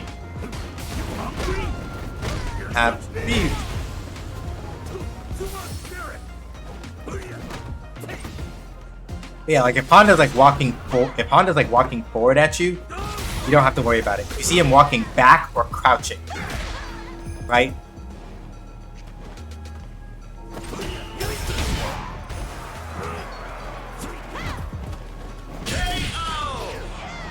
If you see Honda either crouching or walking backward, he could be charged. He's probably charging.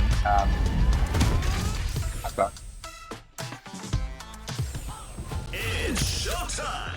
Face it straight. But he's walking forward. You don't have to worry about it.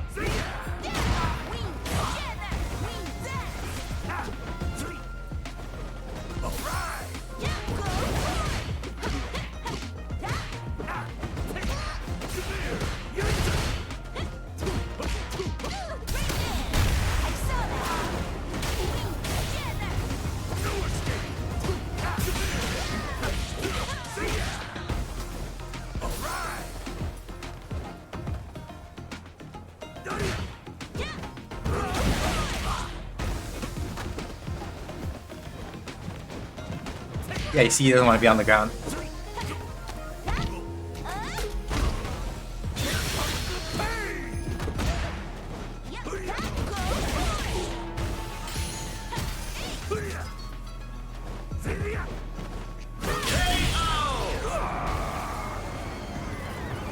Get ready, fighters. That was a little risky on my part, but it looks like, ooh.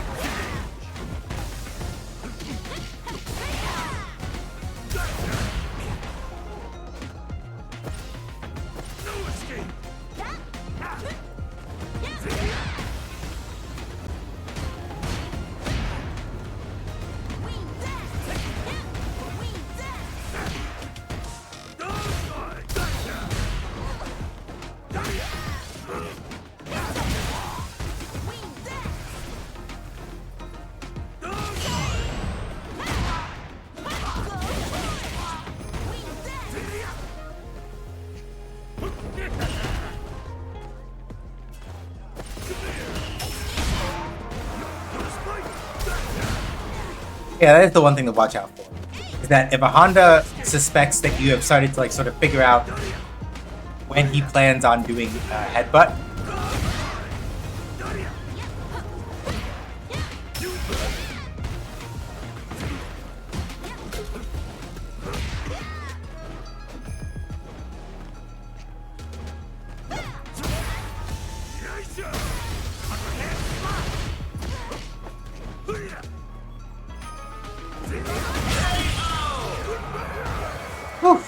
Lily wins. yeah, like if a Honda starts to suspect that you're going to just try to parry headbutts all the time, he may do a weaker version of headbutt to deliberately whip it outside of parry range, and then like attempt to throw you afterward.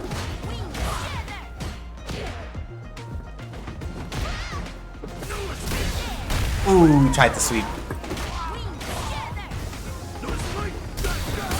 Ooh.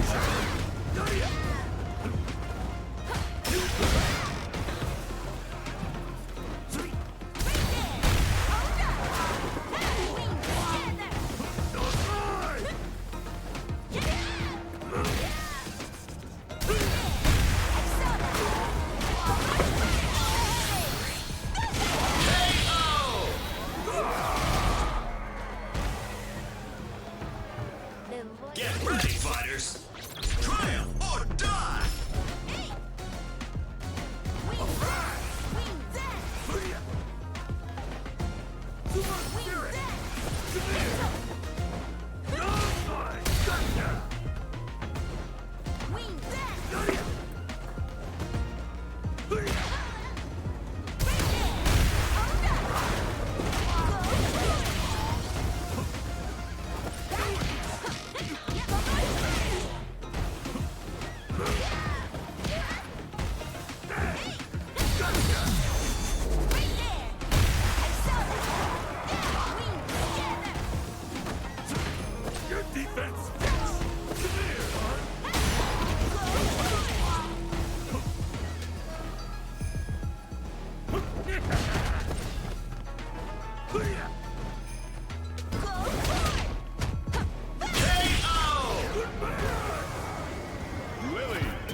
Yeah.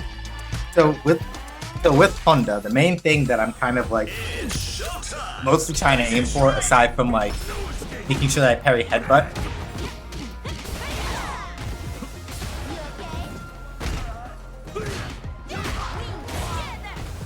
is mostly trying not like being forced like handshake, because situations where I have to like shake his hand are not ideal.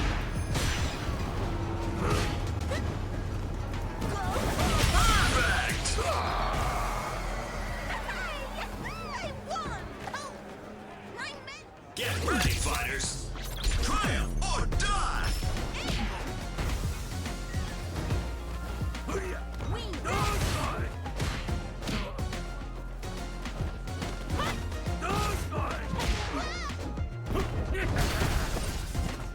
Held that too long. That was not. That was on my part.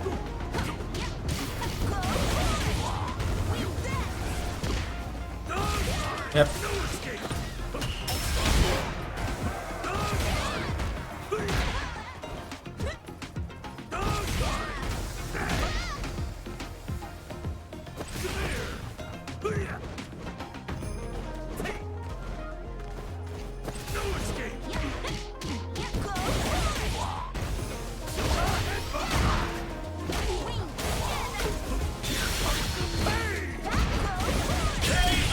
Yeah. Lily wins. Yeah.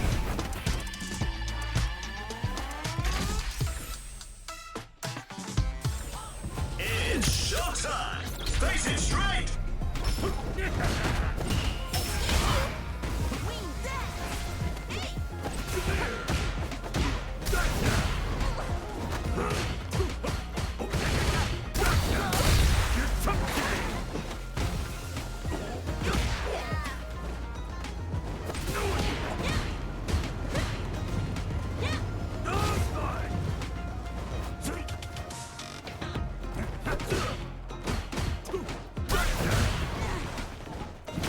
Yep.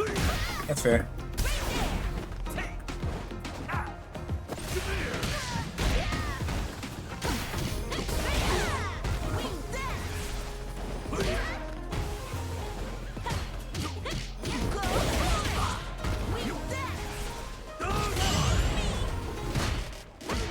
Huh.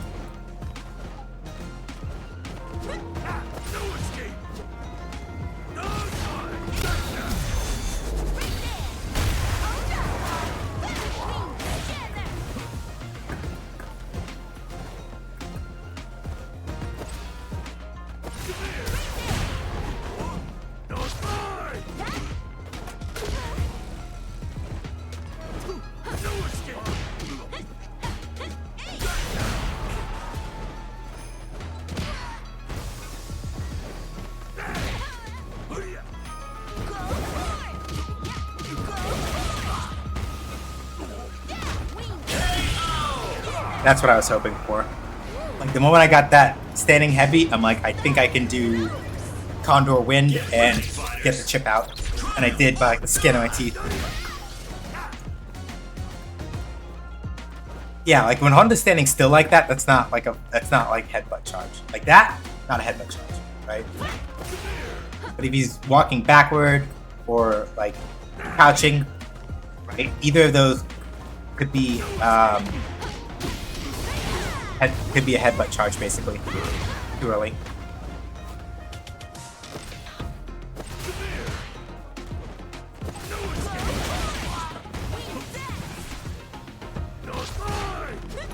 Oh, good jump.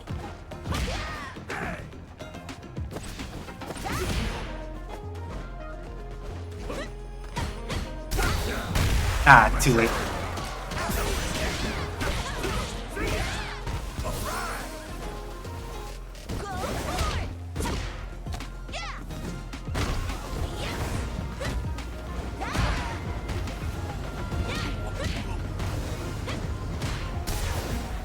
Jump. Let me throw it forward instead of back.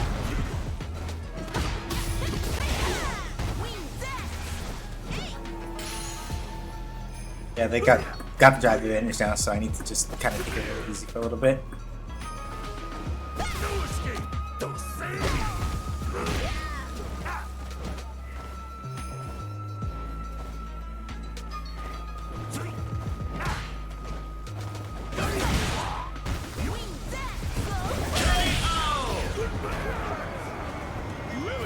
It's a little bit risky on my part because this Honda, I think because they are anticipating that I would be doing a lot more Condor Spires than I am. I think that's part of why this is jumpy. That's an overhead.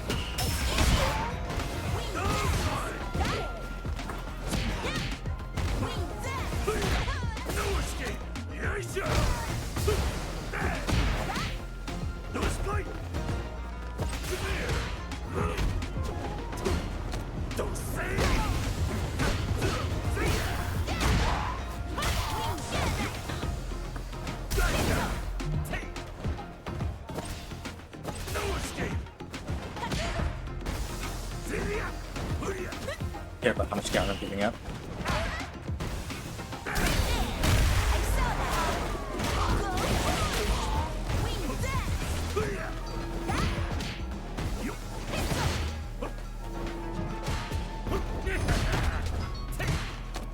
So.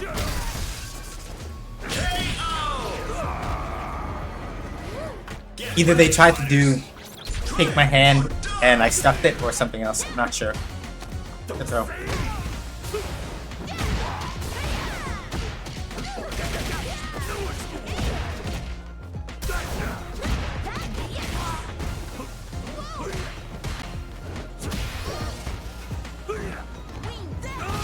Yep, good headbutt.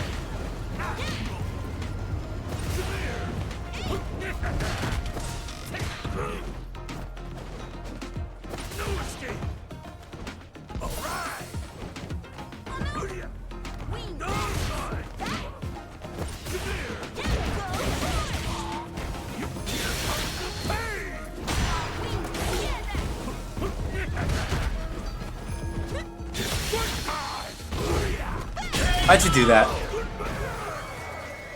That was super art too. I don't know why they did that. I guess they thought I was gonna press a button. So why? I had the life lead. I didn't have a reason to press a button there.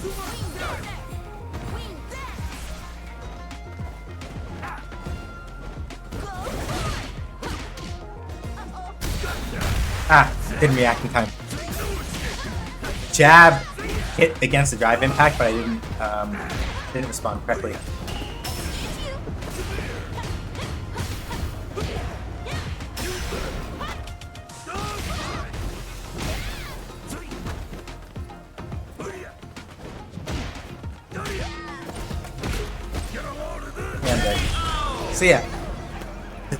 So yeah, because headbutt is so fast, like it's not like you can't like reacting to headbutt like trying to jab it. That's not a thing that happens. Like, you basically never do that.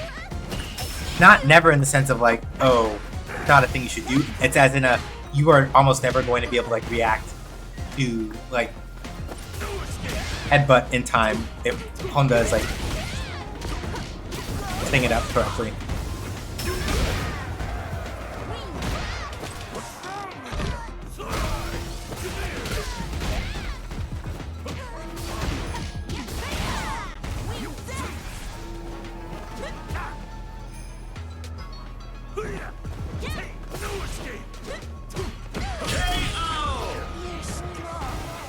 I gotta hold my space against him a little bit better, but it's kind of hard because, again, Honda doesn't move quick, but you have to worry about headbutt.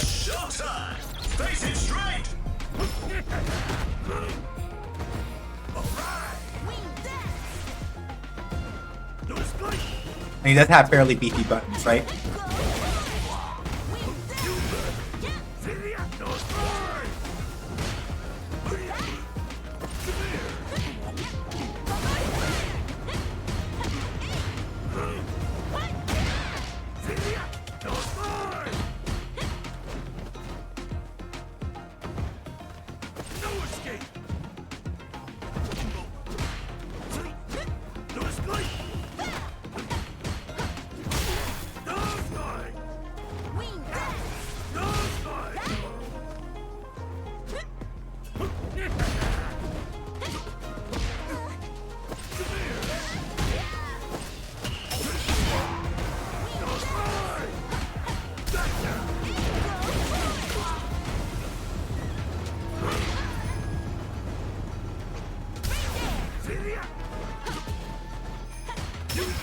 That's fair.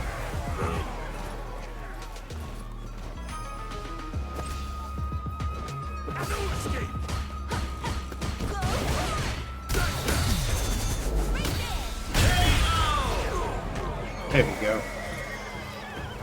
Managed to bait that, which I'm cool with. Triumph or die!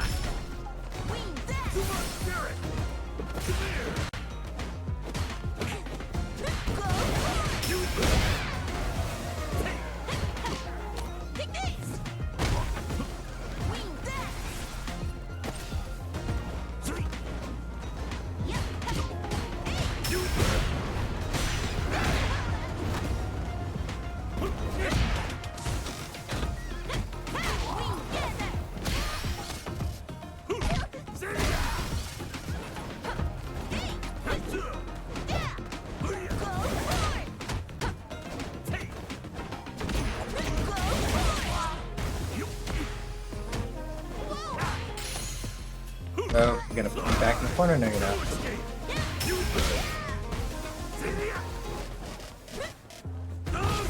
Yep, that's fair.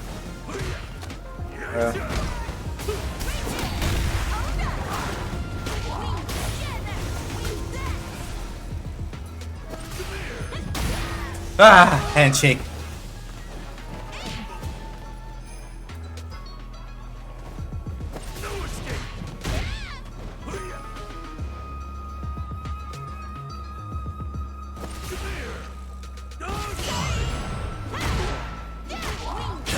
Whew. Shit. Lily wins.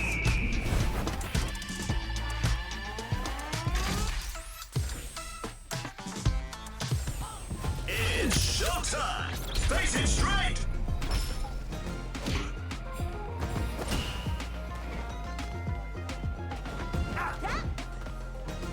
No escape! Alright! No escape!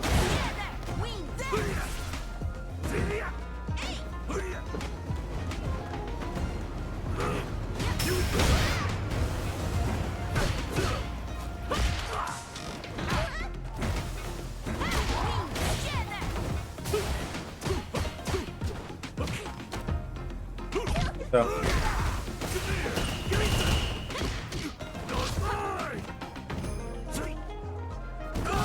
yep.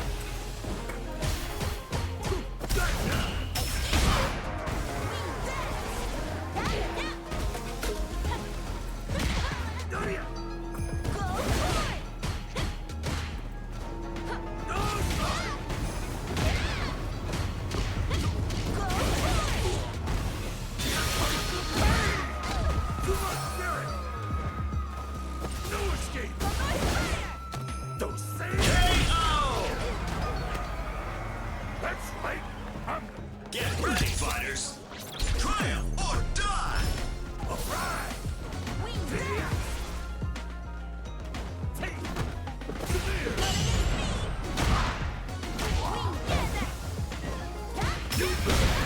That's fair. Yep.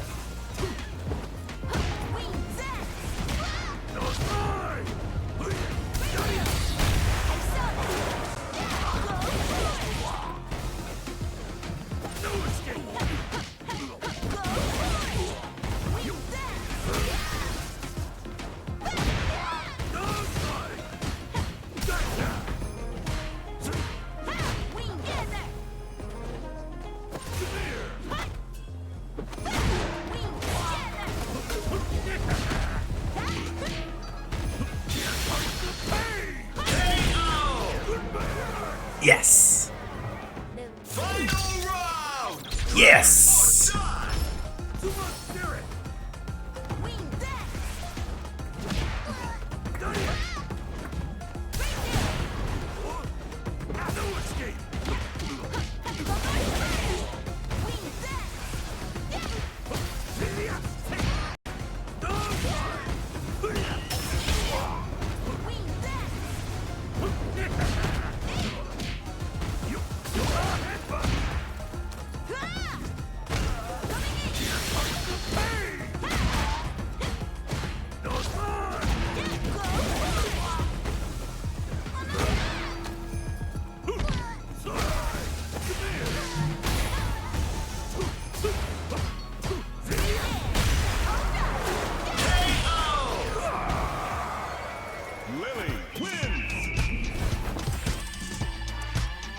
I don't know if handshake is like special cancelable or not. If it's not, then that's probably why.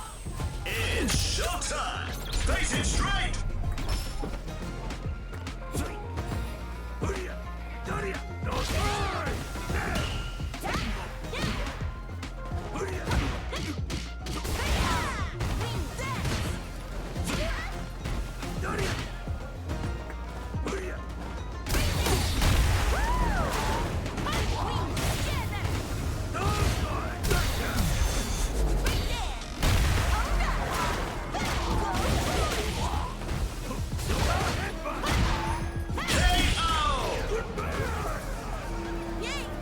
Get ready, fighters. Triumph or die. Yep. Some beef. Wow. No, that's fair. I'm actually not even upset at that.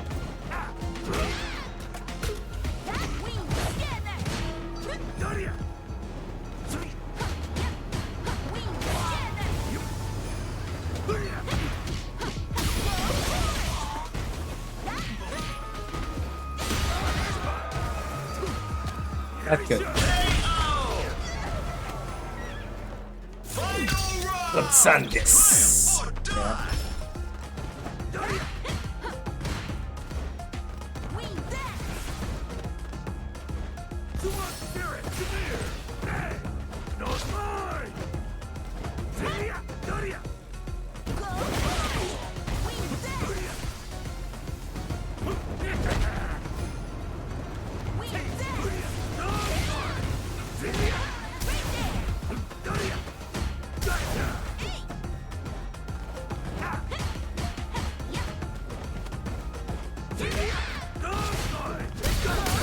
Fuck.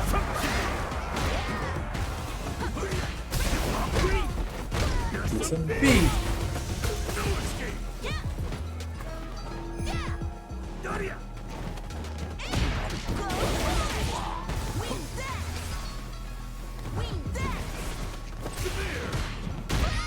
Can overhead. And I'm dead.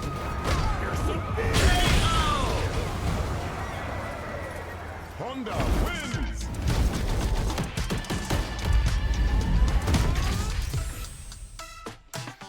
That overhead is some serious business, though. Face it straight.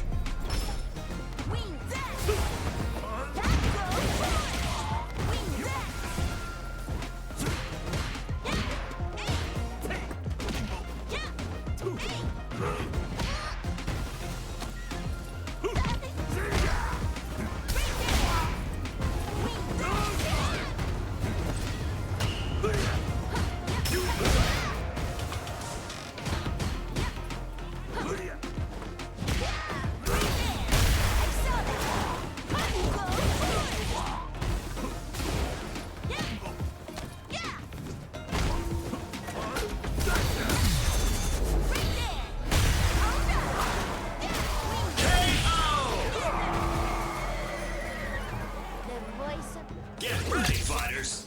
Triumph or die.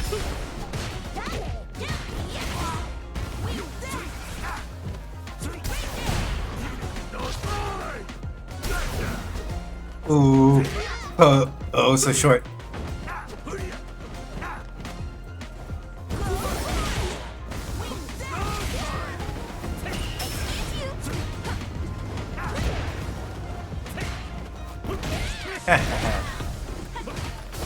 Agree.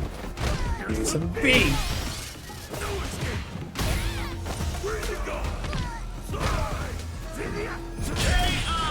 The fact that he can combo into, I think it's still an overhead even when he cancels into it, which is, it makes sense. Like it's a good threat thing, and it means that there's probably a gap there.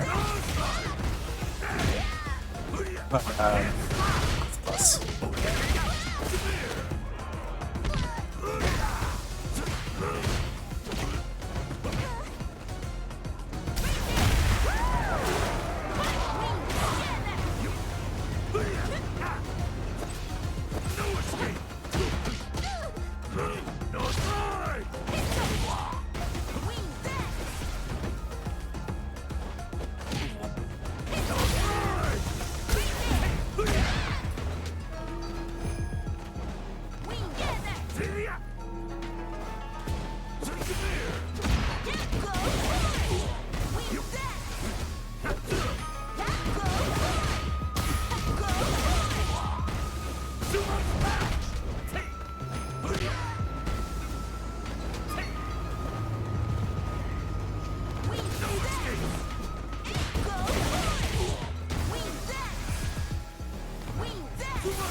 Well, that almost never happens.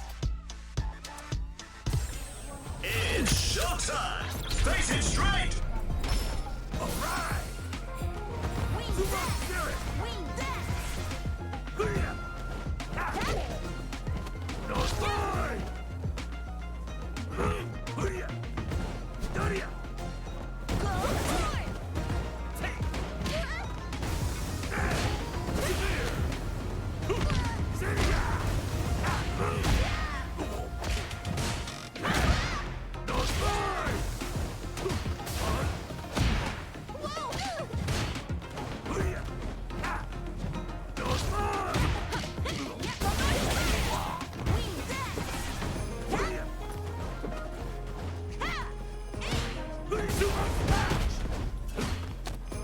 Oh, you can power cancel that.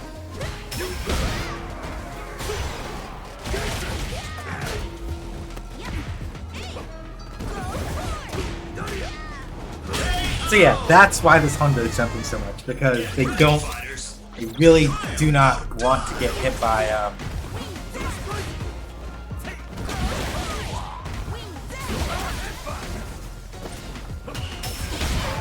it doesn't work.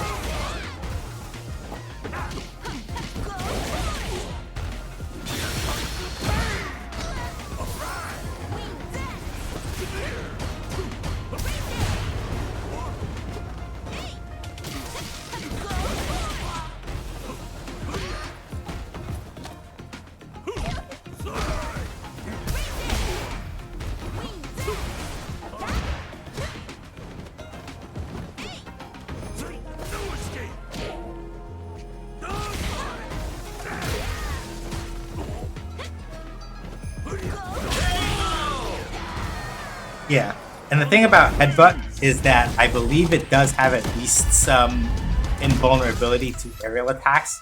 So Honda can actually use it as like an anti-air if he times it correctly.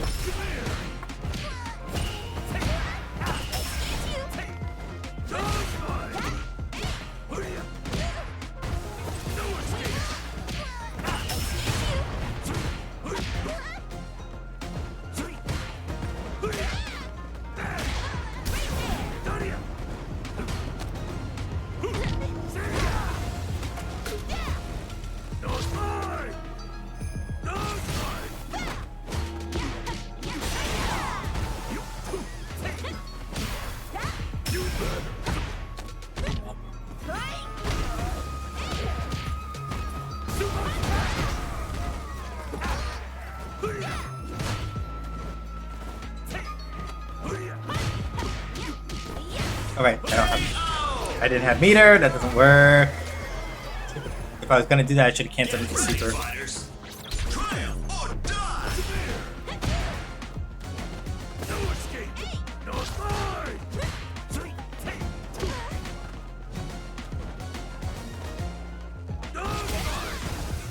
Welcome back, Kettle. Sorry, currently fighting for my life.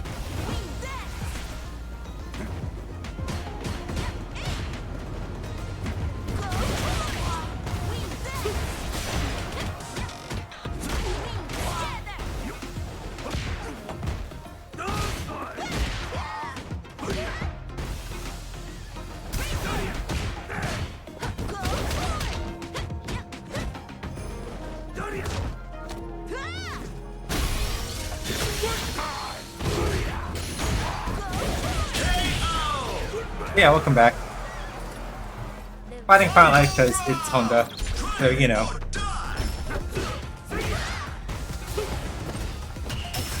Doesn't work.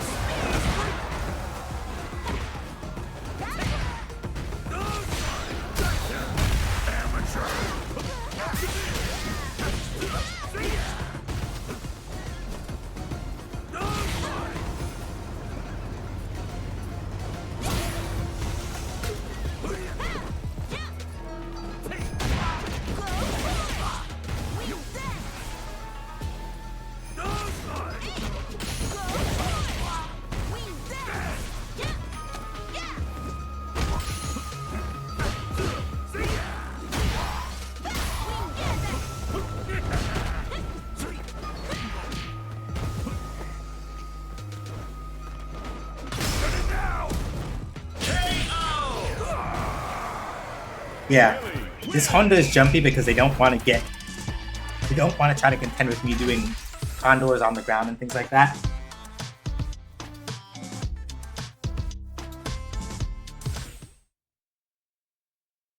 And that's why I have to work so hard to run them down.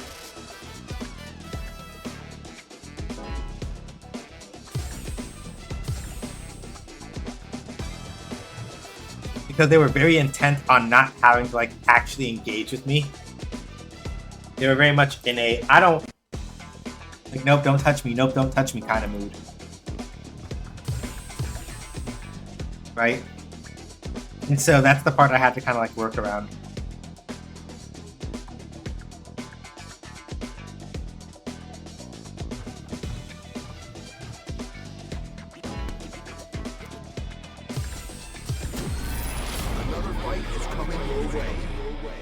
Yeah, I'm gonna definitely change mine to be the Alpha 3 Challenger sound. Ready? It's showtime! Face it straight!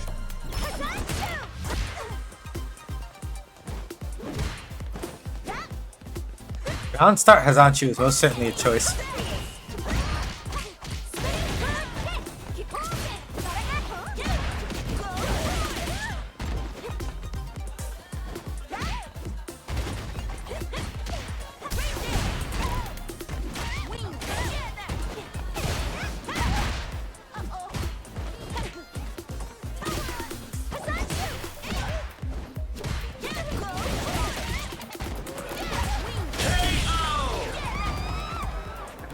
I just went for the meaty there because I'm like, why not? Triumph or die!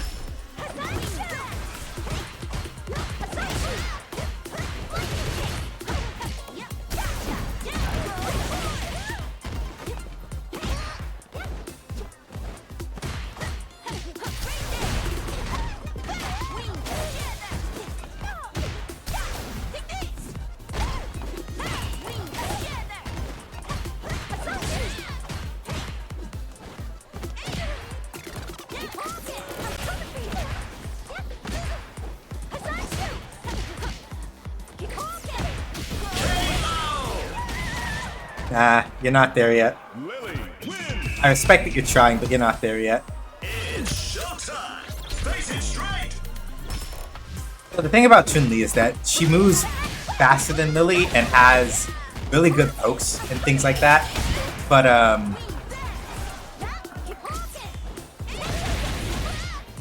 this Chun-Li is sometimes doing like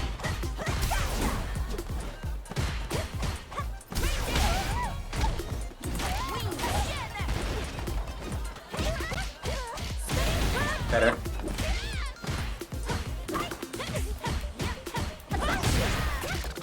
You're good, Hazanchu.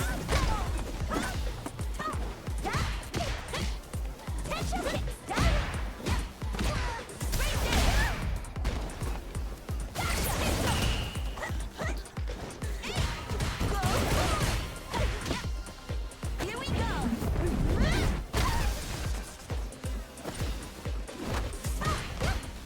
I'm dead. I'm not sure where we're getting these rollback spikes from. Yeah, this is her out. I think it's like her outfit 3. I really need this person to. Their internet may not be their fault, but we are getting hella spikes, and it's really annoying.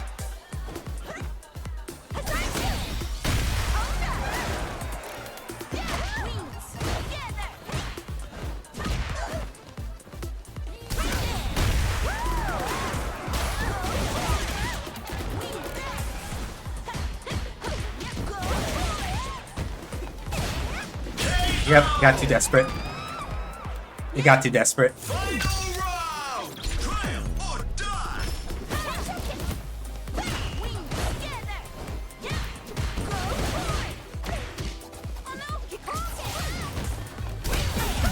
That was a good one. We'll see how bad the punish is.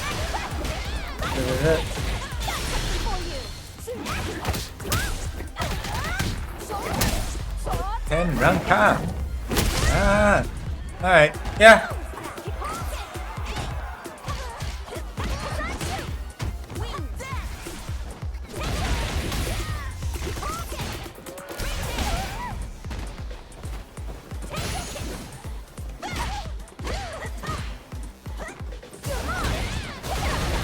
Okay.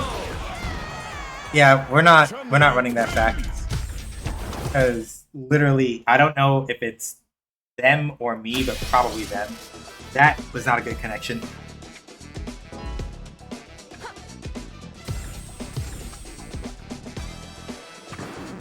Now, find a new rival.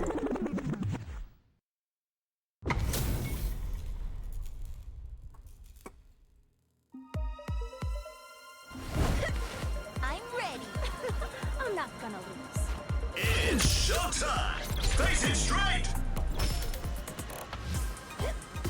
Wing that! Wing that! Wing that! I'm coming for you!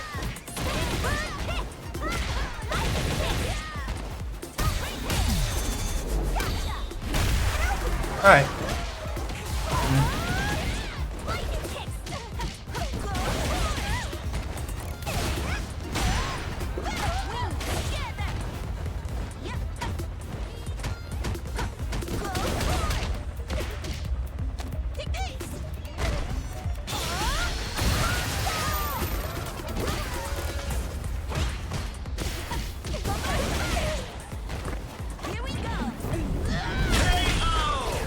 Risky. If she had done anything else to wake up, I would have died right there.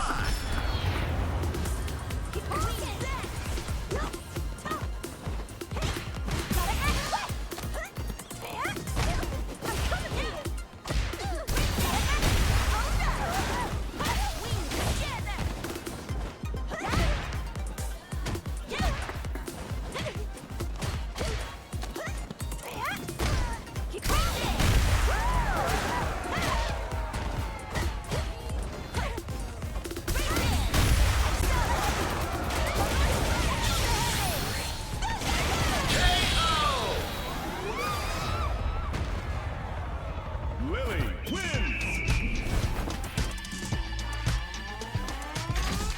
I love that combo. Just Odie Spire into Thunderbird is so good.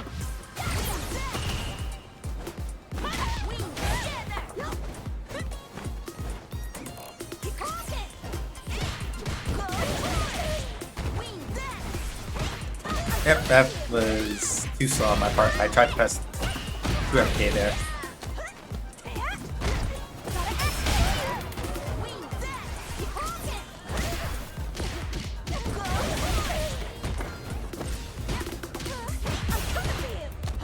So.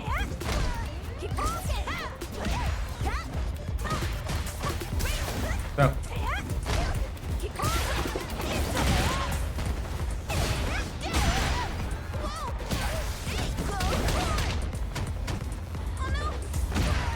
I should have done LP. LP would have reached. LP would have reached. And then they would have been dead.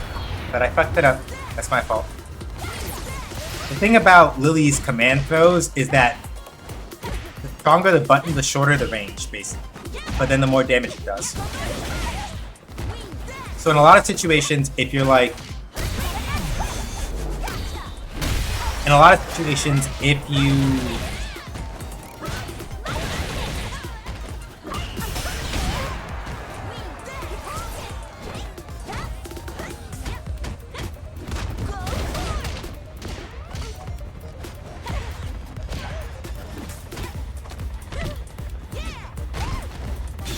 I got hit.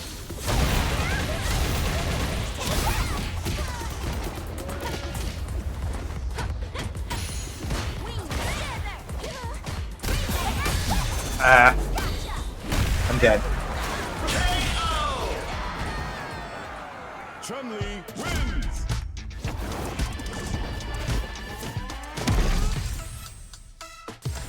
It's showtime! Face it straight!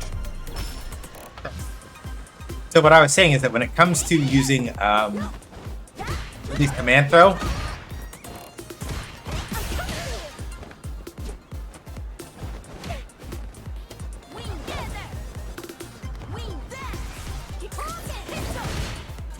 if you're trying to punish somebody that's like a little bit out of range, you want to try to do the light punch version of command throw. It does the least damage, but it reaches the farthest.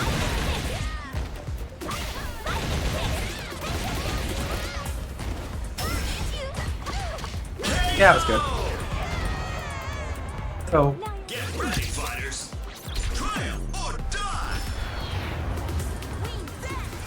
you notice unlike the Chun-Li we were fighting before, this one isn't like doing like whack bullshit like I'm gonna just do Hazanshu and try to catch you out. Because it's like literally that was the shit that was getting them killed.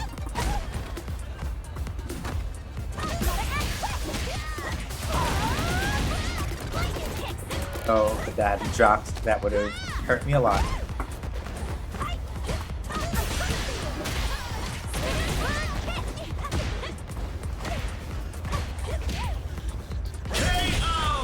Yeah.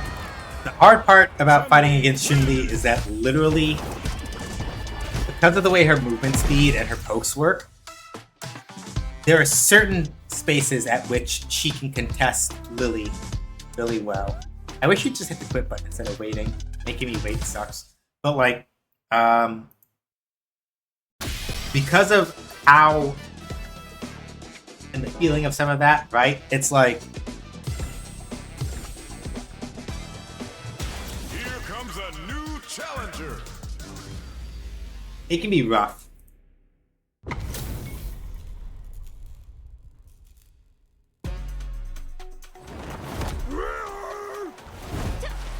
My pleasure. It's showtime.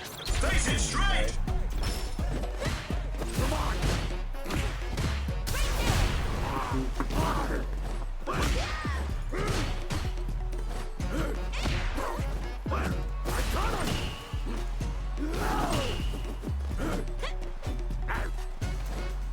I think the first time I've had this matchup at Lily.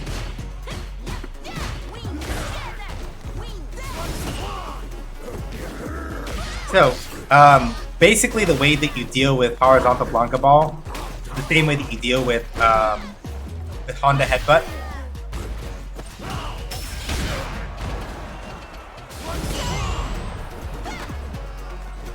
It's just that you will also usually need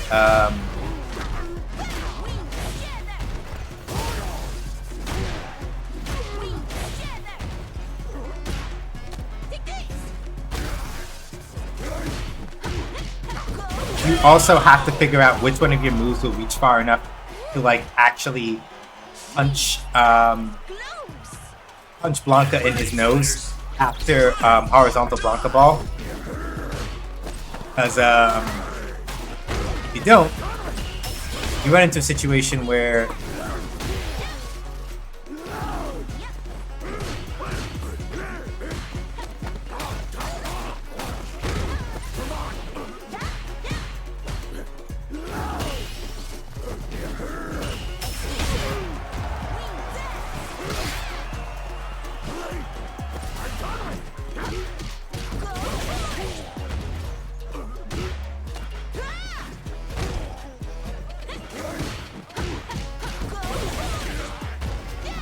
yeah, I should have just waited.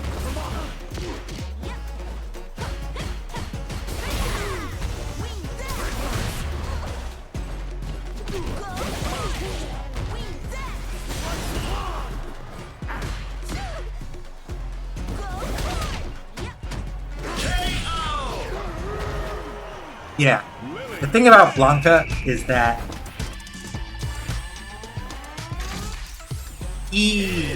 what's the word I want to look for? Like, I'm going to emphasize that like Blanca's game plan generally involves like doing shit. But I don't mean that in the sense of like you're just pressing buttons for no reason. But it's more along the lines of like, because of how fast a lot of his moves are and how he can very like quickly sort of like change up, do crosses behind you, Blanca Ball, Rainbow Blanca Ball like that. Try to like cross hop, like try to like corpse hop you, right? Like,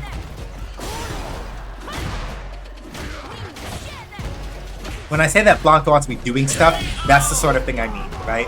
Where it's like a lot of Blanca players will rely on the fact that he can be wildly aggressive and like a little bit like unpredictable to sort of like push through with that, push through, And that's not like a bad strategy, to be clear, right? Here we go. See, that's why you want to do like, yeah, like for example, you can't drive impact against Blanca Ball because that will happen.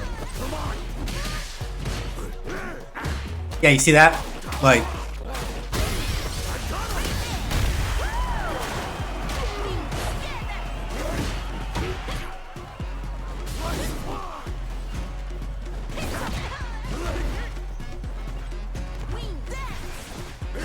yeah, like, and Blanca's normals are all pretty good too, right?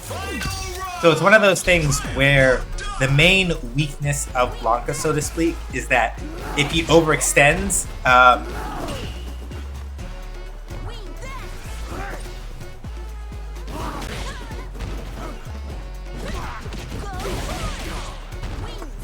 then he gets blown up pretty badly if he overextends. But the hard part is actually making him feel it when he does.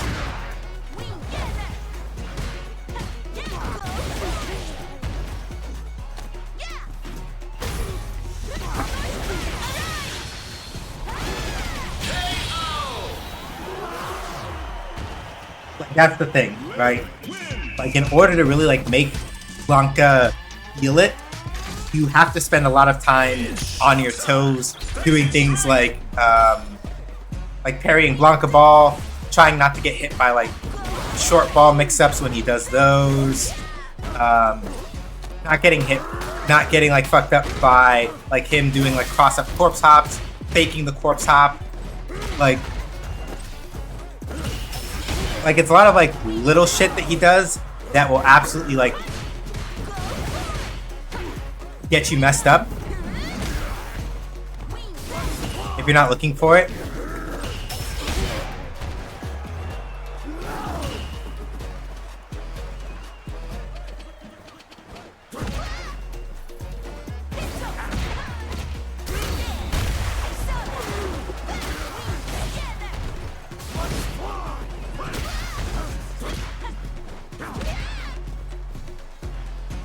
See, like that, right? Now, imagine, he does a drive rush at you, right? Like, Blanca does a drive rush at you, and then he does that sliding move, and it takes him more than halfway across the screen, right? You may be going, that's fucking ridiculous, SJ. How are you supposed to deal with that? And that's kind of the point, right? That, like... And then you see there, he did the Blanca did the short ball to deliberately bait, right? My parry, so that, I tried to parry. Blanca did the short ball, so it stopped a little shorter. And then I would have potentially gotten command grabbed or something, right?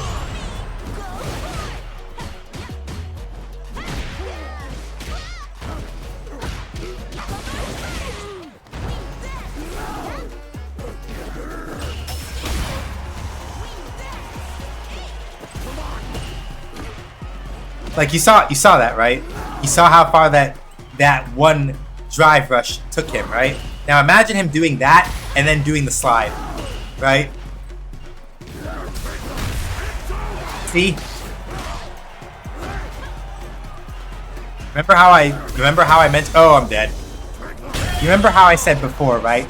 Or Blanca will do a short ball to bait your parry. Literally, that's what happened. When I did the parry, he did the Blanca Ball, stopped, and then drive impacted me or whatever he did afterward. Like, that's the kind of shit I mean, right? The Blanca players and Blanca the character is kind of like geared around that unpredictability, that what the fuck did this man just do sort of energy, right?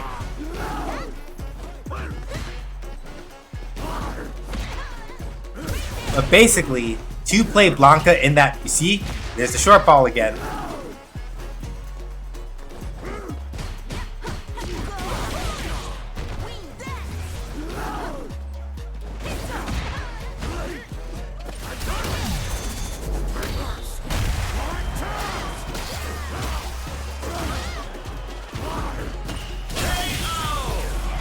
Yeah, like, playing Blanca well more or less means that you have to be like if Mojo were here, he'd say, see, look at that shit. Like that's the usual mix-up, right? Once Blanca has been doing a lot of like medium or heavy. Oh, I got it. Once Blanca has been doing like a lot of like medium or heavy Blanca ball, then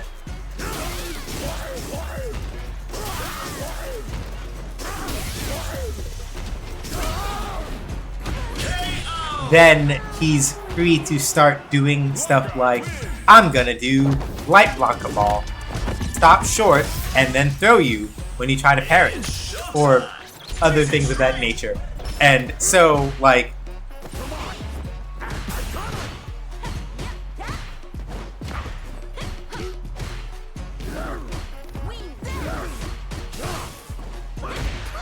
and so fighting against Blanca kind of becomes this war of attrition in terms of like, how much of his bullshit can you like emotionally actually put up with before like you just check out mentally. It's hard, right?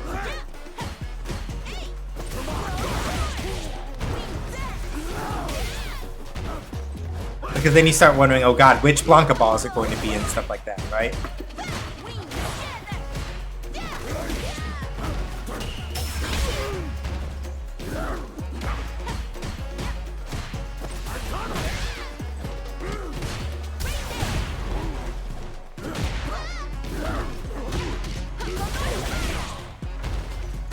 Ah! If I'd just been a little more patient, I would have been able to run that fast. But yeah, this is Blanca's whole thing, right?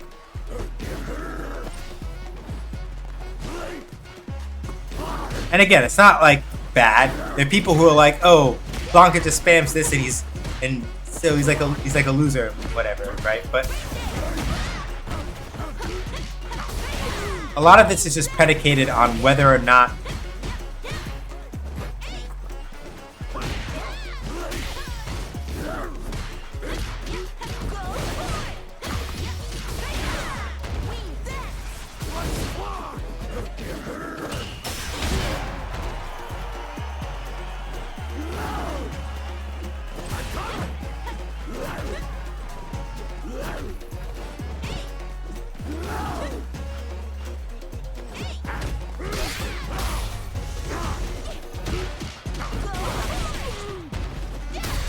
right, alright, I was in burnout, couldn't have done, what's it called?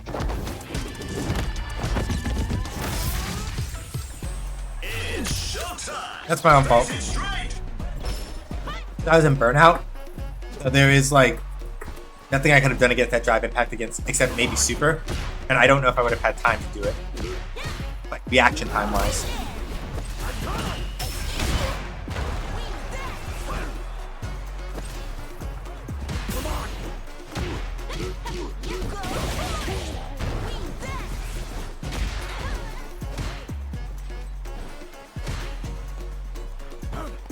Yep.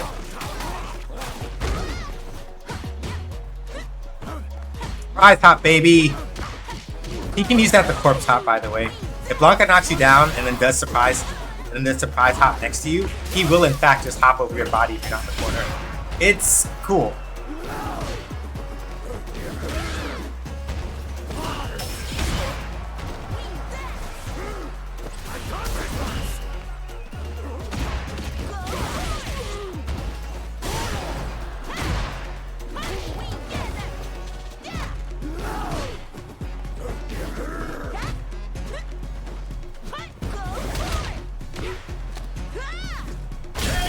However, once Blanca's in burnout, and I've got Windclad stocks, lol, oops.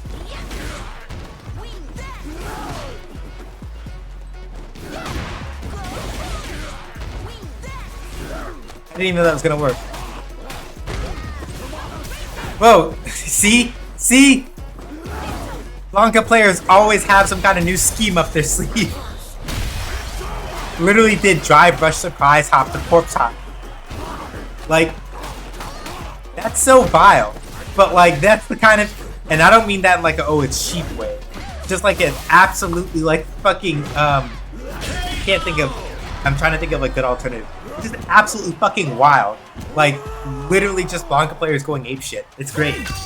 I do not mean that as in like, oh wow, it's just a cheap tactic. It's not fair, right? But no, this is the kind of thing that I mean when I say that like Blanca players basically are living life on the edge. Because like Blanca's moveset does lend itself really well to just like doing, see that shit? You remember how I told y'all about drive rush, how I warned y'all about like drive rush slide? There it is. You saw that. It took him like nearly halfway across the screen. Again, this is not me saying that this makes Blanca cheap. It's just literally that like this is how Blanca lives. He lives like this. I'm so scared. I'm so scared. Like he kind of just lives on just like going apeshit at exactly the right moment. And that's kind of his thing. And that's why like fighting Blanca is terrifying and I hate it.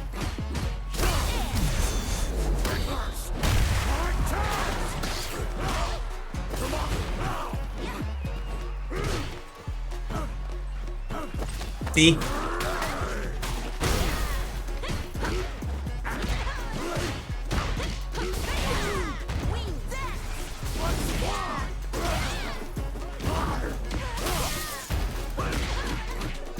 I'm pressing too many buttons on wake up, and that's why I kept getting counter hit. But yeah, this is kind of what Blanca just does. Like he just he kind of just goes apeshit. And if you are asleep at the wheel, you die for it basically. Fighting against Blanca is really stressful because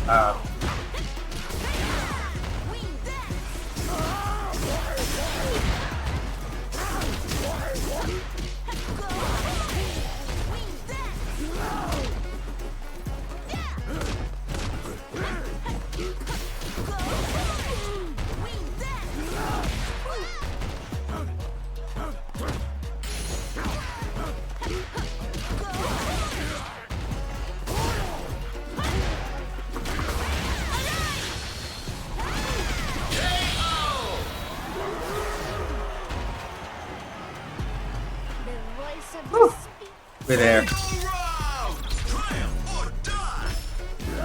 See?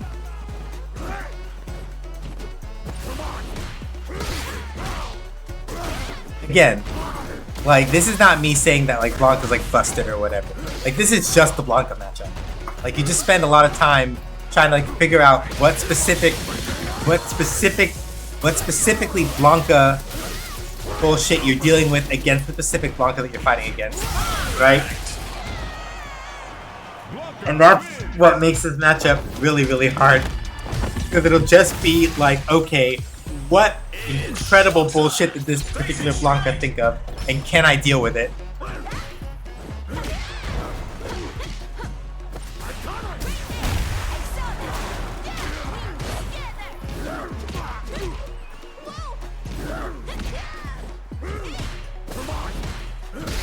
That was plus.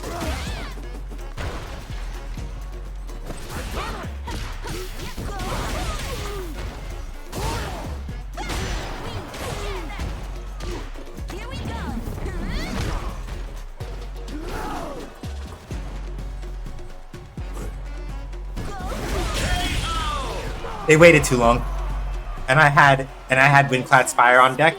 You can't like Coward Crouch, that flat hanging move. You cannot lock out of that immediately after using it.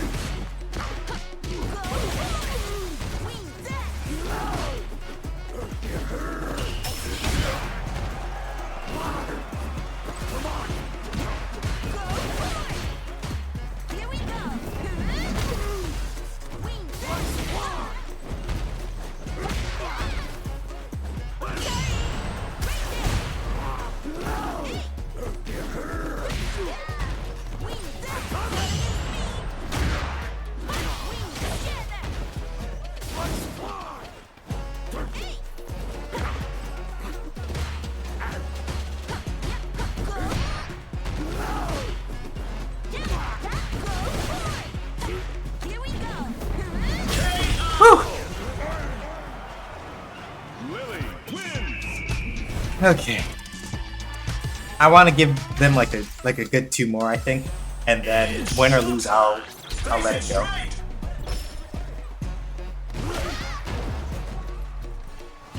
Like again, like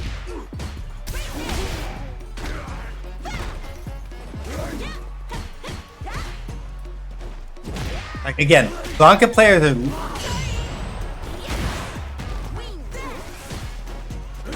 like Blanca players are literally just built different.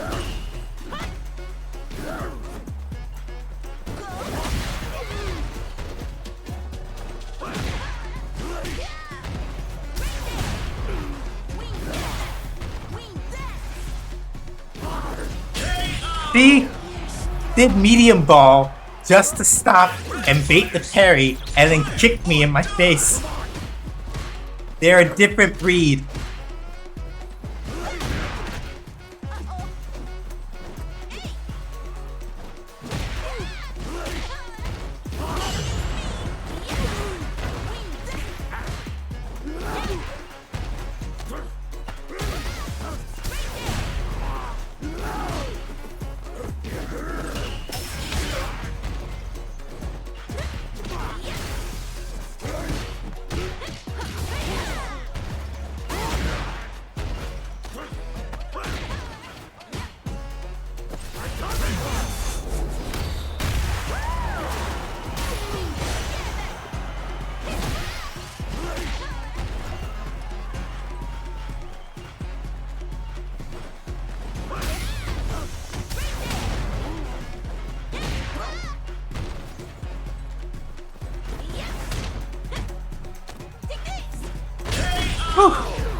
Blanca players are built different. Read like dipshits. Source M dipshit that plays Blanca. Yeah, I was like, if Mojo were here, he'd corroborate all the things I'm saying. Where it's like Blanca players they're just a different breed. They live life in a way that I can only describe as entirely feral and 100% no fucks given. And so the hard part about fighting a Blanca is that it is literally a very case-by-case thing on a very, like, a player-by-player basis in a way that it isn't for a lot of characters. Just because, like, his does shit.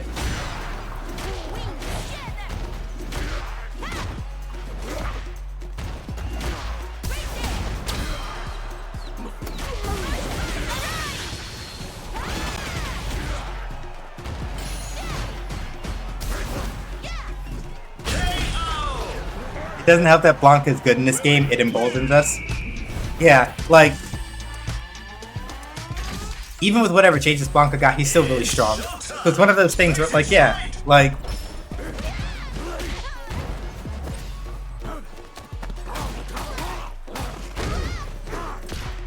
Oh, they tried the command throw. I know that jump from anywhere. Nope, why'd I do that? Again, you cannot drive impact against Blanca Ball. Don't do that.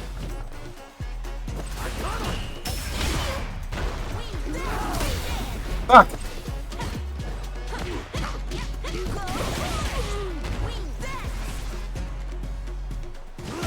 See? Like, they'll just be trying to shuffle. Get hit by fucking Blanca slide. The next thing you know, it's like, then it's drive rush headbutt over. It's like drive rush headbutt overhead.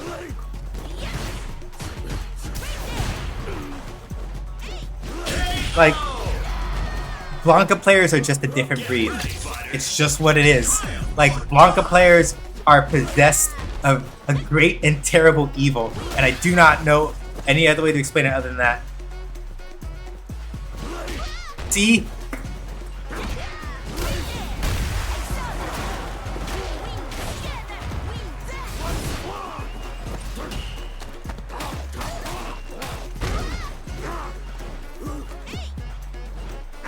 I didn't get hit by the command throw, but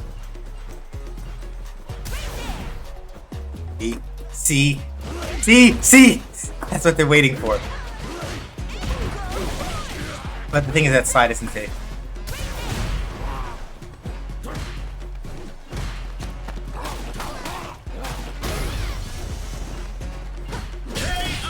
Yeah, now I gotta hold that. I can't run it. It ended 5-5 or 6-4. You got that. You got that. You got that. I respect you. It's because we're running close to time, and I don't want to go over. But yeah, like, Blanca in this game just does shit. And again, I do not mean that in like the, oh, you can't read what Blanca players are going to do at all. You can, but it is a magnitude of effort that is notably different in its flavor than it is against most characters in this game. Because Blanca has so much shit that either looks the same or that he can use to bait you. Kind of just, he goes wild. He goes ape shit, and it's like, what are you gonna do about it? Are you gonna keep up or are you gonna call me out? But the thing is, right? The main thing that makes it as the trade-off is that Blanca then really and truly severely exposes himself when he overextends. It's one of those things where, like, literally, like, Blanca fucking around too much or pushing too hard, literally,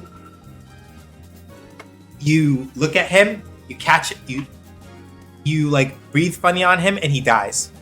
And that's the trade, right? Like, literally, if it wasn't for that, then it would be a much more insufferable matchup to deal with.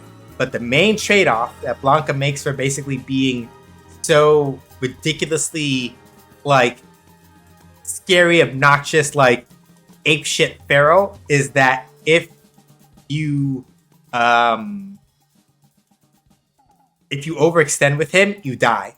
And when you die, you die. And when you die, you feel it. The only character who probably has a worse time if you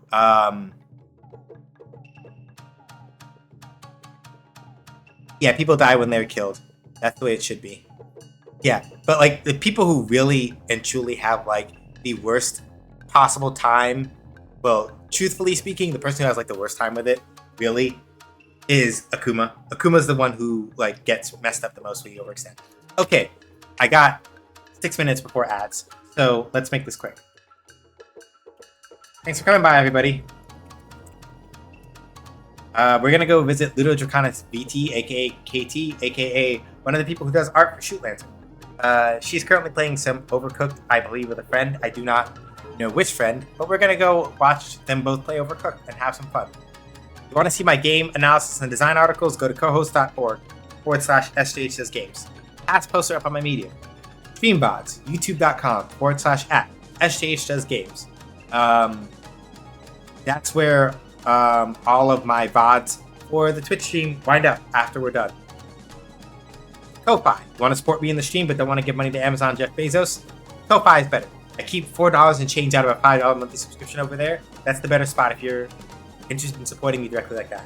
Or if you want to support by helping to crowdfund like streamer gifts and things like that, supplies for my desk and otherwise, go to my throat. My card has all my other social media information. If you want to know more about what Shoot Lantern is and the work that I do as part of Munity, the indie game studio co-op I helped found, munity.games is our website. Patreon.com/munity is our Patreon. You have both a free tier and a monetary tier. Either one will get you put in the credits of Shoot Lantern and any other games if you happen to be like part of our Patreon when those games are made. And then Shoot Lantern itself, if you want to play it, and prototype up at unity.itch.io/shootlantern-prototype. And you can play it over there. So, thank you all so much for stopping by. Like I said, we're going to go hang out with KT.